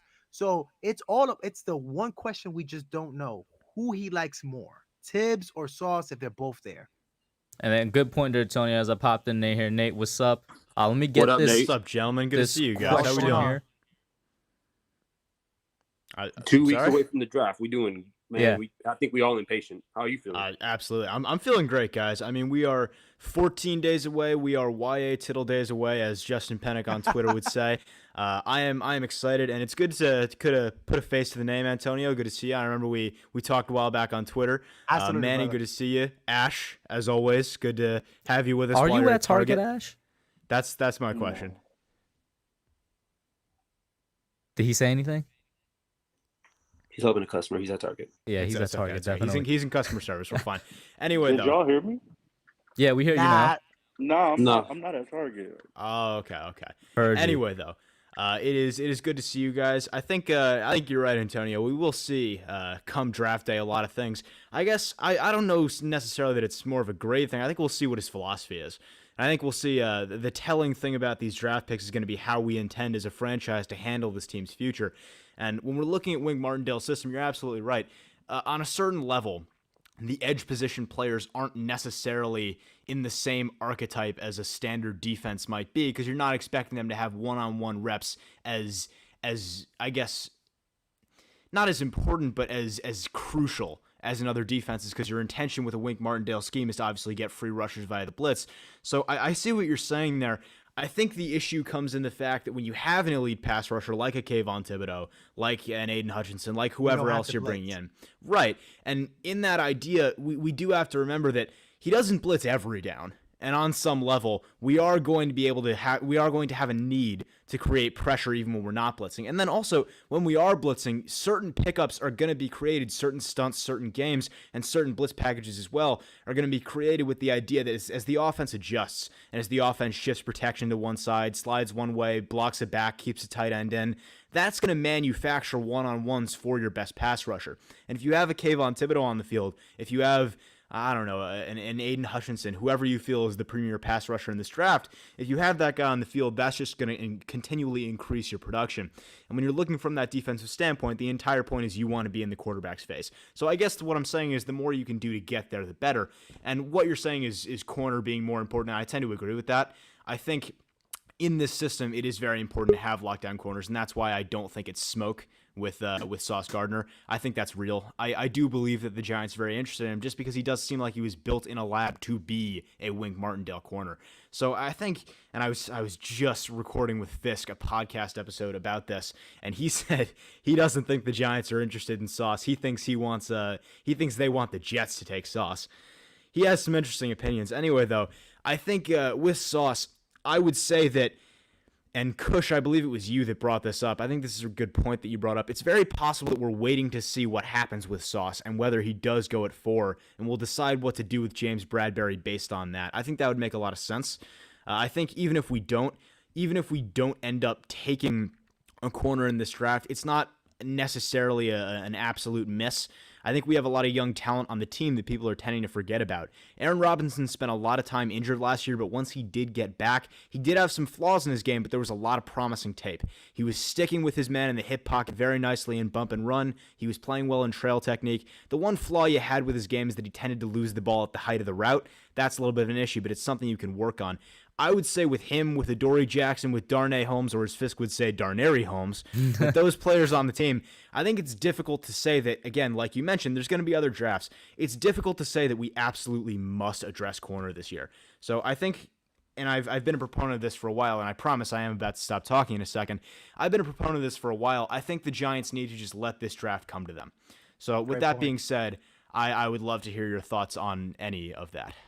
So I would say, whether it's Antonio, Manny, or Ash who has to respond, make it a snappy one, because I want to get this one last question from the chat, and then now that Nate is in here, I definitely want to get to I've been waiting to get to, because Tonio finally got a chance to look at Karloftis, and let's talk about both Travon Walker and George Karloftis. So if anybody got the response, let's go right now. I just want to touch back to what Nate said. I absolutely 100% agree with you, Nate. Pretty much, long story short, let the draft come to you. Yeah. And again, even if whether it's Tibbs, whether it's Sauce, that's still not enough information for us. We still need to wait till we get some actual film of the 2022 Giants season, 2022-2023 Giants season, and then see how that's going to play out. So even in draft day, it's still not going to be enough, and we just got to chill out. And again, you understand that it's we've been losing. So we're up to here, and we want to see immediate result right away. We're still not even going to see an immediate result, even when we draft these guys. Mm-hmm. And then the question here is from Duran Osman. He says, what is your required floor / expectation for each 5 set tier of first round picks? How bad do these players have to play to justify the value that they were picked? I'm going to read this myself here. Yeah, I don't know. The wording is kind of weird on that one, Duran. I'm not going to hold you. I don't know. I'm going to reword it. Maybe he's trying to say how great do they need to be to justify their pick? To be honest, not great at all for me. Like, to be honest, it's year one at the end of the day. If you expect a rookie to come in year one and start balling, that's perfect scenario. But honestly, we have seen it before, though. We saw it twice last year. And again, that's when it's like, that's like dream scenario. But realistically, dudes need to mature. They're playing against grown men now, who everybody is nice in this league. So to be honest, if we get somebody off the day one killing it, great. But if we don't, I still got to give him 2-3 year window to see if they could do something in this league. Manny? He said he had to step away for a moment. Yeah. Oh, he stepped away? Okay, so go ahead, Nate. He put it in private chat. I think when you're looking at the floor for production for a player in his rookie year, it's kind of unfair to put something on him for that. And I also think when you look at it's very easy to get bogged down in stats, and it's very easy to get sort of tied down in what your expectations for a player are based on the numbers. I think when I'm looking at a player as a rookie, I'm more just I expect to see them on the field, first of all. I'm not a believer in, unless it's a quarterback, I'm not a believer in sitting a guy's rookie year. I don't think it makes a ton of sense. I think if you're drafting someone that high, it's because you have a spot for them right now, or they're good enough to take a spot right now. But I expect to see that player on the field, and I expect to see that there is a coherent plan for how they're going to fit into the future. The thing that pissed me off to no end last year was that Kadarius Toney was probably the most exciting player on that team week in and week out, and they just had no goddamn clue what to do with him. And it really drove home the point that a lot of people felt last year when he was drafted, that it was just, okay, let's throw a dart. Our plan is out the window. Let's toss a dart at the board. So I think it's something I expect. If we take, I don't know, if we take Ike Mekwonu, I expect to see him in one role, be it tackle or guard, whatever we decide to do with him, and I expect to see him playing at a high level based on what our expectations are for him. And if we translate that out to corner, if we pick Sauce Gardner, I expect to see him on the field in at least the vast majority of snaps, and I expect to see him getting used in the way that makes sense as a press man corner, getting an opportunity to be aggressive in that Martindale system. So when you're looking at a rookie, I think it's a lot less about the stats as it is about what you're seeing in the tape. And Ash? That was perfect. Ash is still helping somebody. Yeah, he's still at the customer service Manny, line. by the way, the question was, what's our expectations for the draft, for the guys we draft? Like, what's the tiers? Like, what's going to justify the pick? Yeah, I'll piggyback what all you guys said. Just to be like, if it's a right tackle, be better than Nate Soder. It's not saying much, If it's a guy on I would the have edge to see. I would have to say, be better than Pert, man. Yeah. Oh, yeah. That'd be better so than you just have to be a living, breathing human. Be a living, breathing human at tackle and at cornerback or edge. Cornerback, edge, whoever we draft. Just to see growth, to see like an actual plan in place, not just giving money out to a wide receiver and then drafting another wide receiver. Which at this point, I love those guys on the team now. Kadarius Toney and Kenny Galladay, but it would have made more sense to draft an offensive lineman at that point. So yeah, I think that's what we just want to see: a plan and productivity. And they don't need to be, all pros in their first year. It'd be nice. They don't need to be Javon Curse or Tristan Wirfs recently. They just need to be guys who show who show that this guy is going to be good in 2 years. He's going to be elite in 2 years, or he's going to be a staple on our team. And I'll ask a favor to Giants Nation now, man, to Giants Twitter, I'll YouTube, everything. Man, don't pull the same mistake that we did with Andrew Thomas. That's adorable. Giants fans love repeating old mistakes. Yeah, exactly. Like, you guys gave up on this guy first year, and now he's our best player on offense. Like, chill out. Let people play, and then we could judge him. Let's make him a bust after year. Yeah. Give it year 2. If you guys are desperate, I have the 3-year. I have the 3-year judgment, man. Because sophomore slumps are a thing. No. That's what I'm saying. If you're desperate enough, fine. Year 2, judge him after year 2. But realistically speaking, guys, we have to give people at least 3 years, and then we can fully declare them a bust or not. Shout out to Tudo for the $5 super chat. Let me just get this real quick. Just keep in mind, the Giants have a great roster on paper as we speak, but we've had the worst coaches, trainers, and schemes who got the worst out of them. I remember last year, Tudo was a big proponent of if the ingredients are there, then the chef is the one mixing it up, was the analogy he made. And then he just sent another one that I think restated that. Thank you so much, Tudo. There was no need to send the second one, but I appreciate the support. Tudo, that's dope, man. Yeah, and I 100% agree with what he's saying there. Also, so I want to just say something real quick, and we can move on from this if you're pressed for time here, Kush. But I will put this out here. This is a take I gave last night, and it is one I just doubled down on in another podcast I recorded with Fisk and Ryan on Twitter. I think, and I will defend this, I think that sometime between now and the next 2 years, Kadarius Toney will be a top 10 receiver in the NFL, bordering on top 5. And I say that because I am so completely all in on what he can do as a player and what his talent says he can be. And I think when you look at modern offenses and when you look at what people are trying to do with the football, it's all about explosive plays. And what Kadarius Toney offers you is that even when you can't manufacture an explosive play through a coverage bust, even when you don't have an absolute beater against the defense on the field, he can give you an explosive play out of nothing, even when it's not necessarily there. So I think from an efficiency standpoint, from an explosiveness standpoint, from the fact that I just think his talent is excellent, I think that he is, and by the way, I'll stand on this one too, I think that even right now, he is the best receiver in the league after the catch. Deebo Samuel's in the zip code, but I think he's the best in the league after the catch. I'm definitely gonna ask you. I'll keep this one because I am a little bit pressed for time. And then there's 2 other questions from the chat where we're gonna do yes or no questions, and then we're gonna get to the last topic I want to get to.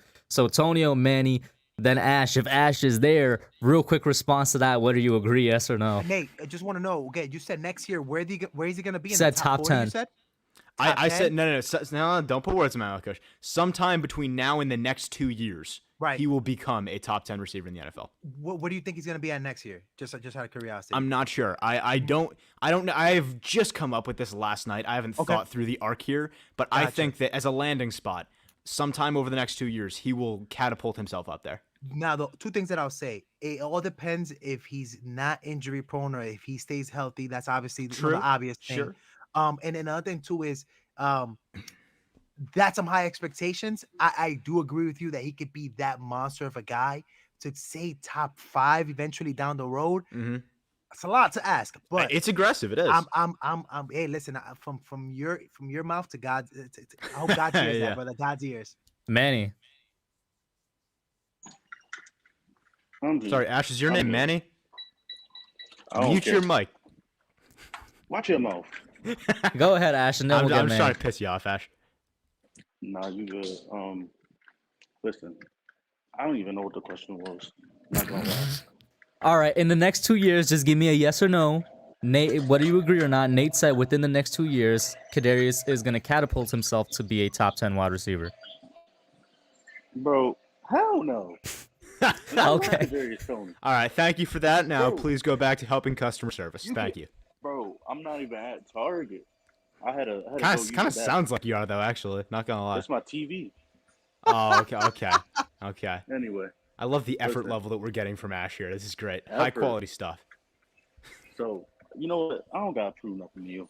Anyway, listen, you can't be a top 10 receiver and tweeting out Warrior 3 on the way, and your team is 2-10. Like, so now let me stop. I don't know. I just think you're right. You should stop. You should. You're right. You should stop before you say stuff. Listen, man, you I love regret, the Warrior. The Warrior songs was nice though. I'll just put that out there. Yeah, Doran said, "Is that a CRT from the '60s?" Ash, what model you got back there? What? The TV TV that was in the background. Okay, you know what? I can tell this is going too far. Manny, you got a take on this? Bro, can I explain my take before you cut me off? Like, what I was saying is that I think that it's just a big enough stock of receivers here, like that. It's like too many receivers. Like, it's not even a knock at his talent. Like, is there an echo or is that me? And anyway, but there's just like a big enough stock of receivers and it's too much talent, and I feel like he just can't fit himself in between the Jamar Chases, Justin Jeffersons. Like, that's just me. But valid I think point he there. has the potential. Yeah. Valid point there, Ash. And Manny, you there? Manny probably had to step away again. That's all good. These next 3 questions from the chat, rapid fire. Shout out to Rick. He says, "What up, dude? Chris Sims did not have Kayvon in his top 5 edge rushers. I can see it. What do you think? I cannot see it." Tonio. No. Manny, are you back? He ain't. Nate. No. Ash. Nada. And AJ says, "Do we pick David Ojabo in the second round if he's there? If we didn't address Edge in the first, I've been on that train for a while. Yet it's a yes for me." That scares me, to be honest. No. Really? Okay, No. so a no from Tonio, a no from Nate, a scary from Manny. Ash, what'd you say? It's just the thing. I'm just too much of a pussy to try to come up with that because that Achilles, that's. I respect that he's admitting it though. I respect. Listen, that. I'll say this: if it was an ACL, I kind of feel you. But with the Achilles, recently we've seen so many players come back from Achilles relatively quickly too. I would take the chance. I admit it's a chance. What first? I think, and I'll make it real quick. What was his grade? What was the Giants' grade on him? Do they have him as a first? That's a good question. Rounder? If they don't even have him as a second rounder before he was hurt, what does it matter? Mm-hmm. If they had him as a first rounder before he was hurt, though, that would be crazy. I'll be honest. I didn't watch tape on him, so I don't know. Oh, he's very good. There was a report that saying that the Giants like him, or I don't know how it was worded, but they like him a lot. The only thing that's barring him back, is of course the injury. Yeah, before the injury, he was a So- top 5 edge rusher in the class. So, And I'll, he's like I'll take Top him. 4. So I'll Look at take the him at 2. T-shirt that Manny is rocking, bruh. Yo. Or the, It, or it the was in the tank it was top, in I the should say. logo too. It was in Yeah. the profile picture. And then Marcus, I'm sorry if I'm pronouncing that incorrectly. Marcus Aguilar, he says, Kush, new to your channel, longtime Giants fan from West Texas. Unfortunate you win, probably Hey. Cowboys County, man. He Shout says, out want to Texas. know the big board on players at number 5. He got Neil, Aquanu, Hutchinson, KT, Gardner, and Cross. Mine is probably exactly that, bro. Sounds Probably about exactly that. And I'm getting nods around the panel here as well. So let's get to it. I'm sorry for anybody that feel like I rushed through the questions, but I really want to get to this part because it's a continuation from the Breaking Tackles podcast episode I was on last week with Antonio and Manny. Antonio did finally get a chance to look at some George Karloftis tape. Let me hear your thoughts on that. And then we will talk about Trayvon Walker because I think he's probably the only guy on the panel right now that's kind of a guy that pushes Trayvon forward, if that saying makes any sense. But go ahead. So it's so funny because I'm actually, even though they didn't place him in the exact same situations, I do compare the mold of Trayvon Walker and George Karloftis in the same ship. I think that they would be used exactly the same. Now, listen, what I saw from Karloftis and tape was when the double teams came, it wasn't looking good for him. And they was pushing back. I saw 2 games, and this is just the 2 games that I saw. I saw Ohio State. It was ugly. And then I saw the Notre Dame game, and I didn't like that tape neither. I think Karloftis, can he become something? First of all, I don't see that football speed that everybody was telling me about on the field. Like, I saw guys just running right past him when he was supposed to contain the edge, and he didn't even, it was a blur to him. I don't see Karloftis being a if you draft him, I think it's year 3 for him that he's gonna end up being something. And then I also want to credit that to him being so damn young and so damn inexperienced in football. He's only been playing since I think he was like 14 or 15. Something like that. Yeah, I heard he's supposedly he's a great athlete. I really didn't see it jump off on the field, to be honest. Again, I only saw two games, but I would definitely, if we have Trayvon Walker like at 15 and we trade it down, or Karloftis, I would definitely pick Trayvon Walker because at least I see in tape that with those double teams of Trayvon Walker, he's not getting killed necessarily by them. As a matter of fact, I've seen him break through double teams with way more. I think he has Against the more run, you mean? physical proof against the pass and the run. Like I've seen that. Really? Yeah. I saw a tape where he went through 2 guys. He went through, I think it was the center and the guard to get through to get a sack. Well, yeah, Which I mean, game was this? Trayvon is a beast Trayvon on the Walker. inside, which is why. Yeah, which game was this? I can't remember what game it was. I don't know if it was even 2019 or I think it might have been the Arkansas game because that's the game we watched together. Trayvon Walker. It was Georgia, What year was it? Arkansas, and then I Georgia. can't remember. Alabama. I can't remember. Nate. I'll try to look that up. Yeah, and see hit where me is up it. with that later. Hit me up with that later. But yeah, I feel way more confident about him than I do George Karloftis. Like Karloftis, I feel like he's a 3-year project, to be honest. So before Manny and then Nate goes, I guess my immediate response is, the Notre Dame game, I'm surprised you saw bad things from, because Notre Dame was probably one of the best games I saw from him in terms of when I was looking at the tape from Karloftis. And it wasn't the speed, it's the explosiveness. Maybe it was, lost in translation when we were talking on the podcast that I was really harping on with him. The explosiveness off the line of scrimmage. And I guess this is where it is, like how fast he goes from, whether it's down or standing up to getting to the tackle. And maybe also you saw 2 games. Maybe you need to watch a bit more. But the double teams for me with Karloftis, I saw something else. I saw that he was able to get skinny and get through double teams because of the fact that he was double teamed so much at Purdue. And then one thing, like I just said, Trayvon Walker is a beast on the inside, and that's one of my main concerns with him. Mm-hmm. I haven't seen him do anything noteworthy on the outside. It's always been on the inside with Walker.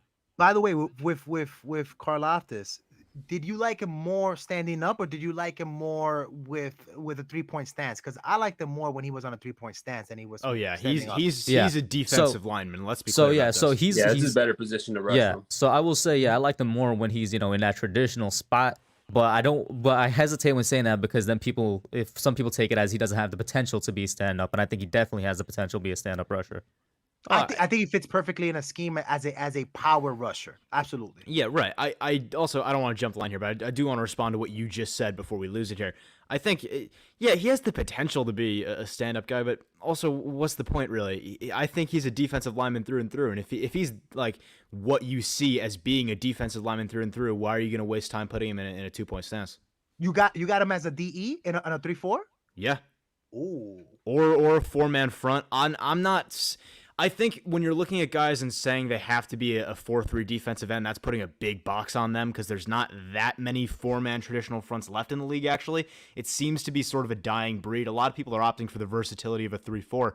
But I think when you're looking at George Karloftis, I think he's going to thrive in the 3-tech. At widest, a 5-tech and a 3-point stance still on the tackle. I don't... Again, yeah, I think you could train him into a 2-point stance. Like it wouldn't be the worst thing you could do with him, but why would you when I think he's going to be so much better in a 3-point? And then your responses to his Walker takes? Oh, we can save that for a few minutes. We had a long conversation about that on Twitter, I remember. And, all right, so let me get Manny and then Ash on the Karloftis take then. Yeah, I like Karloftis a little more than Antonio, to be honest. I think he's, like, when it comes to power rushers in this draft, he's better at that specific tool. He's not the best edge rusher, obviously, but he's the best power rusher, when it comes to that. I love the athletic upside.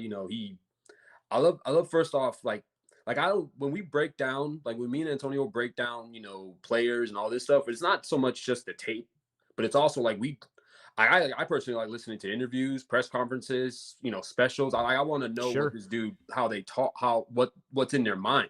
Like how they're talking, like all this stuff. Like I just want to just hear them, right? And I mean, George Karloftis said something that's real big to him is like proving them wrong. Proving them wrong is something that's big to him, and it's something that he didn't play high school. I mean, he didn't play football until he was 13, and I mean, shoot, the athletic upside. I mean, this is a dude that played water polo on the Greece national team. Like that's impressive from an athletic standpoint as well. I didn't even know that. Mm-hmm. Yeah, he was also a shot putter in high school, I think, a national shot putter. I didn't know. I mean, and in one game that I watched, I didn't watch the game, I just watched the highlights, but in high school, he played he was a kicker, and then on that same kickoff, he went down and I think he tackled him within the 20-yard line. And so he's athletic. He is. He's not as athletic as the other, like a Trayvon or any of those guys, but I think he's still there. Like if I would like him if we trade back like in the 15, 16 area. And I agree with Nate. I think he's a power rusher, edge, end moments you can stand him up because they stood up Jabal Sheard that one year and he produced somewhat. Yeah. I think that this man can do the same as well in that same type of mode of like Jabal Sheard. Like he may be an outside linebacker in some plays. He may be titled as an outside linebacker, but his goal is to stop the run, which he's really good at. Stop the run, go after the quarterback. And just my fear for that is what I'm trying to say is also like if we do draft him again, like I agree with you, Manny. Like if we trade down and draft him, what I'm trying to say is don't expect right away year one, even year two, payback from this guy. I disagree. Okay. I would disagree, Nate. Real quick, a day one producer. The reason I would disagree is the hand technique, which I haven't heard anybody talk about yet. Well, I like. First off, I do agree. I think he has. Yeah. I think he has some good tools in his bag, which is more than I can say for some of the other edge rushers in this class, which we will get to in a moment. But I think it's. First of all, it's easy to say he's not as athletic as Trayvon Walker because nobody is as athletic as Trayvon Walker. Trayvon Walker is possibly the most athletic person we've ever seen in a WWE draft. contract in his future. Like, come on, man. But with George Karloftis, like, he is still a very good athlete in his own right. And like we said, his power is real. I don't know if I think I'm a big Aiden Hutchinson guy. I might say I like him better as a power rusher, but still, George Karloftis is right up there. And if you're talking about a guy who can get after the quarterback in a few different ways, I think he can. He can beat tackles with power because he can bull rush. I'll tell you what. When he gets his hands, he's nasty. But if you line him up in a 3-tech on a guard, he can swim right past him. He's got a nasty spin.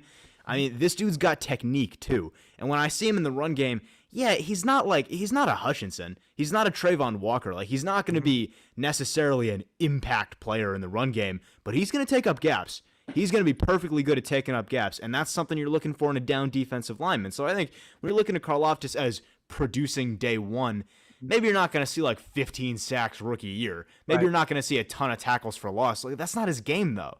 He's a guy that's going to contribute on your defensive line and take up that responsibility, and that's going to free up other guys. That's going to free up a Leonard Williams. That's going to free up an Azeez Ojulari. Those are things you still need on your defense.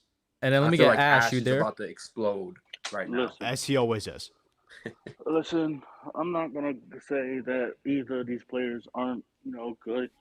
I think they are talented, but Sounds like a mom that's just had 8 hours of dealing with her kids. Keep Yuri, Trayvon Walker, and George Sarcophagus away from our team, especially at 5 and 7. That's all I gotta say on it. I agree with that. 5 and 7, it'd be tough for me to pull the trigger on those guys. Just keep them away from my team. And by the way, go ahead. And by the way, I do like one thing that I did see about Karloftis is, man, that guy does not get stuck in the mud, man. He fights like he does, dude. Like his legs churn. If he's not there, like if he can't get the bull rush, like he'll try to spin off of it. He'll try to rip. Like I was saying, Antonio, he has probably. I might be a little too high on him with this, but I think like hand technique wise, he's probably has the biggest bag in the draft. No, he has heavy hands and a motor. He moves. I'd say second biggest bag in the draft. I haven't seen Hutchinson's tape because I'm assuming he's going 1. And it's really hard for me. Hutch is out of our solar system. Don't even worry that's why about I'm it. not even like Manny watches everybody in their mom's tape, man. And not Aiden. There's no not point Aiden. So he's Aiden. even too. He's out of your question. I couldn't even help myself. I watched Hutchinson. Guys, Kush remembers. I was talking about Aiden Hutchinson for a last while. year. This is I've been on Aiden Hutchinson for a long time, and it pained me when he ended up proving himself as well as he did. Because my God, I wanted him in Giants blue so bad. That's not happening. When we gotta face him, and I don't know. If you're watching him before we face him, it's just going to be sad. Don't do that. It has to happen, but I mean, there's a good chance we may face him. He may get drafted by Jacksonville, who we play next year, and Detroit. Which, by the way, God needs to get him on Detroit because that would be perfect. Keep him in state. Perfect. Keep him in Michigan. It'd be beautiful. Yeah, which Trent Baalke, make it happen. And then, all right, Tonio, let's just hear the complete Trayvon Walker thing, and then we could all respond to that. It's just so I would. It's funny. Me and Nate went back and forth on Twitter about Trayvon Walker, and it's so it's perspectives to be honest. Like what Nate told me at one point, which I was like, oh, that's a good point, was that he was like, yeah, he's moving tackles back, but then once the tackles are anchoring down, oh yeah, I brought up that point a lot too. Yeah, from there, but my kind of like I think with that point it's perspectives in a way, because I saw that happen too, but I also saw the quarterback getting rid of the ball at that point, especially in the Alabama game. Bama's running the same offense that the Dolphins are running, that the Patriots are running, which is that get rid of the ball in 2.5 seconds. Mm-hmm. It completely eliminates guys like Trayvon Walker from the game. Yeah. And when I saw just in terms of that, I was like, yo, listen, if I also feel like a lot of players, and not just Trayvon Walker, but a lot of players in Georgia are not used to make them highlight tapes. Right. They're used to win games. Yeah. And I was like, damn, son, like this guy is not getting done any favors, because at the end of the day, like, yo, stop. He lined up way too much for my liking on the inside. Mm-hmm. But again, there is no, like, it is what it is. There's not enough productivity from this guy. And I absolutely agree with you guys in there. I just like what I saw in terms of just the burst, the motor. Just there are so many things that you could do with him. Yeah. Like anytime you have a stunt with him, it's like, holy shit. Sure. It's a change up. You know what I'm saying? Like in baseball, when you have a guy throwing 100 miles per hour, and you're just going ahead in the swing. I don't know if you guys know baseball, but then you throw him that 20 miles per hour difference change up, and it's like, yo, I can't do nothing against. Yeah, like who's throwing a change up 20 miles under their fastball? Yo, there was guys like that. There's guys Manny, like don't this. talk about the Yankees. Oh, Corey Kluber It hurts me. used to be nasty with his fastball. Did he really? Yeah. How much was the difference on Kluber? Oh, in his prime. I'll get to that, Nate. I get to that. Kush is. We have lost Kush. I'm not a baseball guy. He's a big baseball show. The point is, Kush, when I saw him doing stunts, it was like, yo, we got to take this L, because we were expecting this bull rush, and this guy's getting off, and he's going on a loop now. Like, yo, we're just gonna take this L. A quick Hopefully the response to quarterback gets rid that of the ball. that I want to say is because I agree with you. And when like I said, people have the misconception that I'm a Trevon Walker hater. I'm just just trying to be a No, Trevon you're Walker just saying that truther. he's too overrated. Yeah. Yeah, he's just a point where he's too overrated because in his defense, I've said the same thing you said. I'm like, Georgia's defense doesn't really help him out, or like the way they run their defense doesn't really help him out in terms of building his profile as an edge rusher. And maybe because of that, that's why I view him the way that you guys actually view Karloftis. I feel like he would be nice in what was it, the 3 technique? I keep mixing them up. Basically, the 3-4 defensive end is where I think he'll be best because that's where I saw him with the most success on the inside against guards and centers. I'm like, yo, he was a beast when he was on the inside. Okay, here's my problem. I see where you're coming from with that. I do. He's got incredible power. Like, and this goes back to sort of the same conversation I was having. I think he can be a 3-tech. Absolutely. He can definitely penetrate on guards, and he can definitely hold his own in the gaps on the run on the interior for sure. But if you're looking at Trevon Walker and saying, I love him because of his athleticism, I love him because of his speed, his burst, you his wouldn't want to take him at 3-cone. 5 or 7. You want him to be an edge. Like if you're drafting him for that, you're I drafting hear him to you be a there. 5-tech I and agree with stand-up. you, but that's not. But it's. I don't look at him and say that I love his athleticism. I don't see the. But see, I don't you like love that. his athleticism. No, I don't. I think I don't Sir. think he's athletic as everybody is saying that he is. You are outside do. your mind, my Well, friend. mate, because there's not really tape on him bending the edge. though. Exactly. Well, He's very but stiff that's on not- bending the edge. Take Kush, buddy. take what you want. Like, I'm not a guy based off of like all these like tests and like. The combine testing that's isn't the point, man. It's not even that. Like, he tested in his athletic like test or whatever it was called. He tested almost a Out of- perfect. Listen, that same athletic test, He was I a big love winner. Diggy for doing this That because was every time it comes around, he just retweets it with the same thing. Lorenzo Carter had like the greatest score on that. I just want to say, Bro, however you guys listen, want to take that. Listen, Lorenzo Carter absolutely. was I Another totally Georgia understand find. not wanting Yeah, to but overreact not to the even, combine. like, But with Trayvon being Walker's combine was, 99. that was verifying what you saw on tape. If you watch Trayvon Walker's tape, you see how freakish of an athlete he is. Yeah, That dude's like, yeah. 265, and he's dropping back in coverage and taking away running backs and tight ends. Yo, and Dude. he's side to If sideline Lorenzo, too. Right. So, if like, He's very Lorenzo subtle. Carter tested like Trayvon having like a 99 rate, he would not be like where he was picked at. He would Sure. be, like, No, a he was second round Ash. first Just round. real quick, because I don't know if you were looking at the draft in 2018, but Lorenzo was supposed to be a late first round, early second round pick. It was a surprise when he dropped to the third. Like I was saying, that I know Anyway. what athletic test Ash is talking about. He had to this day, I think, the most perfect score. But with the point here being, with Trayvon Walker, my issue is that I love everything about him except his pass rush. And he's a pass rusher. And I that's an issue to me. Like, you know, I can't draft him at 5 and 7. And this is, I've said this before, I've said this many times. Like, I have 2 guys every year, every single year. I have one guy that I think is good, but I end up banging the table for because I think everyone's trashing him too much, and I wouldn't really be banging the table for him otherwise, but it's just what I end up doing. That's Charles Cross this year. And I have one guy that I don't dislike, or I might even like, and I end up just arguing against constantly, even though I think he is a good player, and that's Trayvon Walker. And I look at him, and here's my issue. I said this when we were talking about this initially. He's so talented. He's so talented. He is probably the most talented player since Myles Garrett. But he's not good. He just isn't good. He And I think, disappears. right, when you're looking at him as a pass rusher, which is what you're drafting him to do. Like, you're drafting him, sure, because you love his run games, you love his ability to drop. But at the end of the day, when you're drafting a 5-tech, you're drafting him to rush the passer. And Trayvon Walker just has no bag. When you say a guy has no bag, usually that means like with Azeez Ojulari, if people were saying that last year, it's because he only had his cross chop. He has cross chop and like nothing else. Trayvon But like Walker Trayvon has, he has It's like a nothing. push. He has the It's- push no, when he's listen, going up against he has there. a fantastic bull rush, and he works that long arm stab off that bull rush beautifully. It's why we talk about him, is because his power is stupidly good, and his reach allows him to win that every time. But like we said, it's just so easy for him to be neutralized because there's no threat of anything else. The reason a bull rush works so well is because tackles aren't setting for it. Tackles are getting into their kick set expecting to be surprised. They're expecting a spin. They're expecting a swing. They're expecting speed around the corner. Whatever it is, they're expecting hand fighting.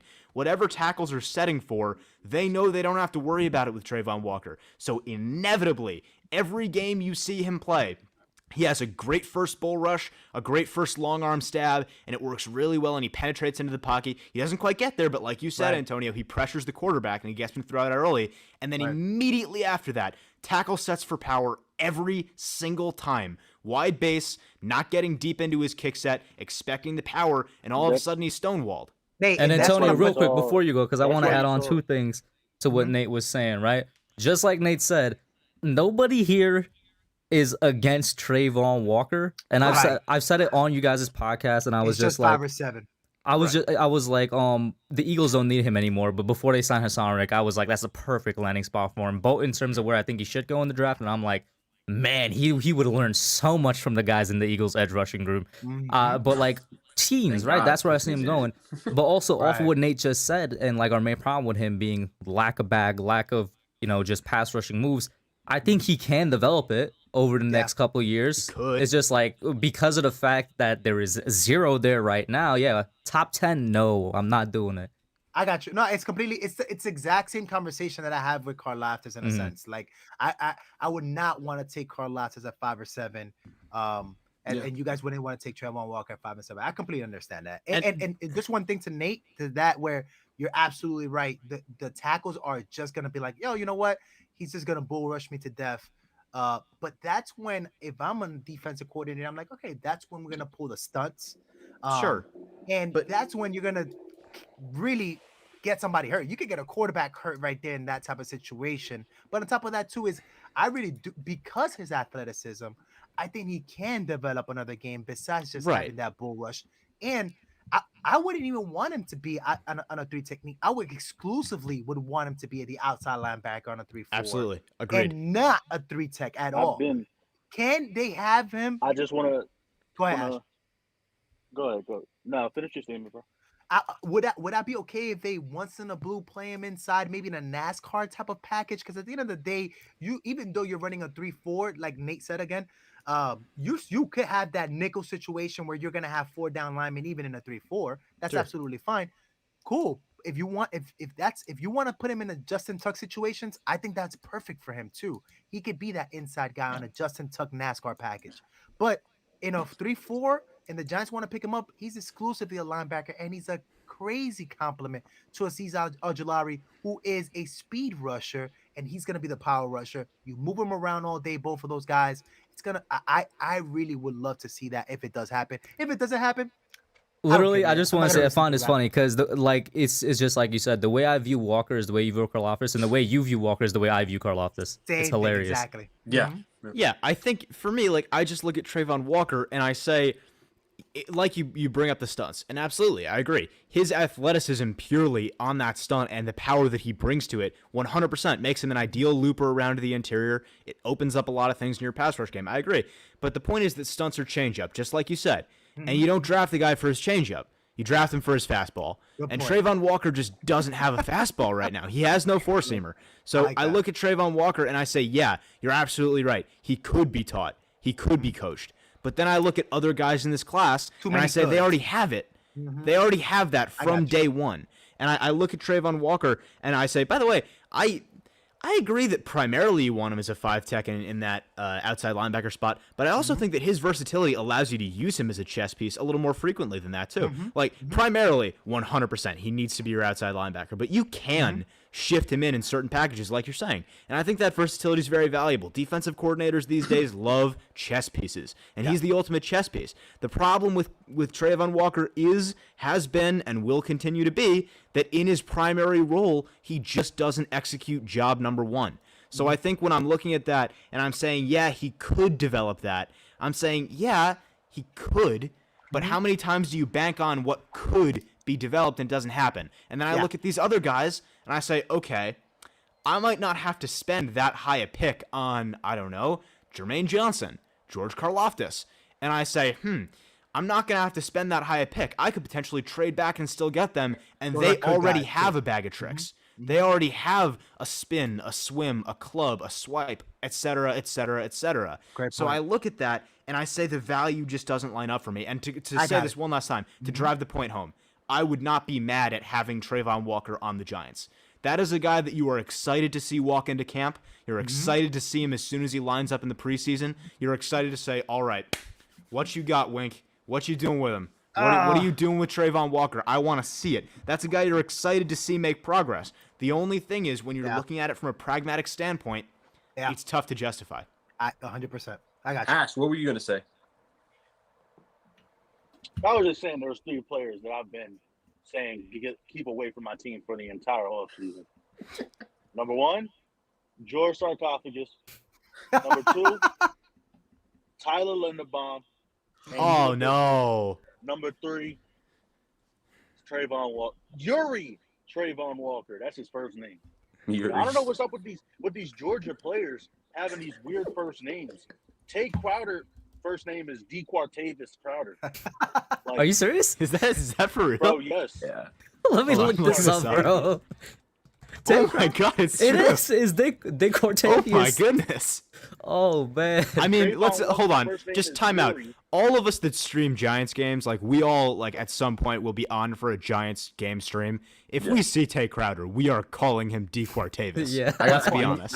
I need up until week 1 to get that name down. Absolutely. Bro, it's easy, bro. DeQuartavis? DeQuartavis with a DeQuartavis. clutch tackle on the edge, bro. Absolutely. Man, Get that after name him, alone- DeQuart. That name alone just solidifies his status as the best last pick ever. Bro, Facts. DeQuartavius with Number the pick, one, Mr. and he Irrelevant. runs it in for the touchdown. Pick 6. DeQuartavius DeQuartavis. Crowder. But Ash, what With else another did you, one. Like, what else did you have on those boys? On Yeah, like what? On, Like, what were, Trayvon? yeah, like, how would you like? What would you feel if we traded back and got one of them?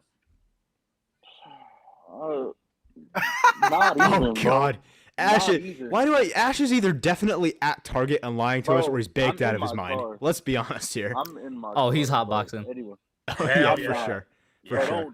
don't paint that image of me. You paint that image of yourself, bro. Come on. Bro, anyway, even in a trade back, like I'm not like maybe crazy. I'll take Linderbaum in a second, maybe, but I mean he's a center. Like Yeah. I don't, George Karloftis. I mean, I wouldn't mind if it was in a trade back, like say, because he has been falling down draft boards or like in mock drafts. I mean, I don't really follow that stuff because like only a couple people, and those are the people who get like the legit inside into the NFL and like to these teams. But like many people think he might fall down to the second round. But like, What's up, say Papa if we, Kush? Yeah, my bad. maybe if we Salute to the maybe old if man, we- the OG. Oh, I missed him. Oh, you my missed father. him, bro. That's Yeah. tough. Maybe if we trade with like Pittsburgh, I mean, I wouldn't mind it. Yuri. I mean, he's going number 1. Like, you're not gonna get him in a trade back Wild. unless this Yeah. is all like smokescreen. It doesn't like, look I like would- it either, does it? There's no I reason would- for it to be a smoke, I would- anyways. Yeah, I'm like at this They have point, number 1. I'm gonna keep They're it real. At smoking this point, themselves. I really am convinced he's going That's a number 1 or Jaguars 2. move, Manny. That's a He's going Jaguars number move. 1. Like, he's going number 1. There's no reason for them to be I like, need that. hey, we're just gonna lie about Trayvon Walker going number 1. Like, Trayvon Walker 1, Malik Willis 2, and then we're looking at Ika Mekwanu and Evan Neal both being on the board. I would And Thibodeau. Think roll I the think- cigars, boys. even if Malik doesn't go 2, I think Evan Neal's still gonna be there at 5. Like from what Very from what- possible. From what I think we end I've up with a been Quanu, seeing, guys. and again, I'd love Take Give all me this more. with a grain of salt. Like the Jets, they've been doing their work on Sauce. They've Yeah, been the Jets talking to love Jermaine Sauce. Johnson, like I mean, the Texans like Sauce too. They look like they may need yeah. a So quarterback like, as well. I think it's gonna be. I really think it's going to be 4 defenders straight down the board till we pick. Like I think Kayvon goes to Detroit, or I mean, I think Aiden goes to Detroit. Kayvon, vice versa, they go 2 and 3, and then I think either Jermaine or Who goes Sauce 1? Gardner go 4. Trayvon, I think Trayvon goes 1, What? and I think it's Yeah. gonna be a combination of Trayvon, Kayvon, Aiden, But and either Sauce or Jermaine. That's the first 3. I think Let me the ask Jets y'all- I think the let me, Jets are let me ask desperate for Ash a pass follow rusher. up. Let me ask Ash a follow up and ask all you guys the same question. If that's the case, and those 4 defenders go 1 through 4, and there's a situation where the Panthers call, they want to trade up because they just don't want to risk it, and they get their quarterback, and we're there 6 and 7. Would y'all be against taking Evan Neal and Ike Ekwonu 5 and 6 Not and at 7? all. I wouldn't be against it, but believe it or not, Manny, in that situation, I'm definitely looking to see if anybody wants to trade up with me. By the way, those tackles are good enough. before anyone else says anything, I want a PSA out there. After what Manny just said, somewhere in an apartment somewhere, Fist just came. It happened somewhere. After the podcast I just recorded with him, Fisk was going on and on and on and on about doubling up linemen in the first round. It wouldn't be my preferred option. It's not even about doubling up linemen. It's just from what I've been hearing about Akeem. I mean, he said he prefers himself as a tackle.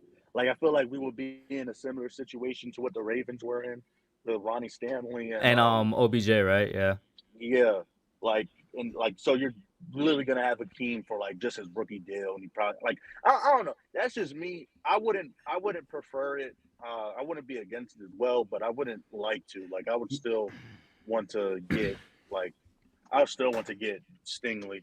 Yo, it would leave Dave Gettleman nightmares again, all over again, bro. No. Yes, because bro, we're spending too many high resources on the same field, like on the. But same, we only spent one high resources during the Gelman era on the offensive line. But and it was in the but he second went, round. but he went. Fourth round. He overstacked on defense on inside linemen. He went. Antonio, respectfully, taking one guy, two guys, Juan Hernandez and Shane Lemieux.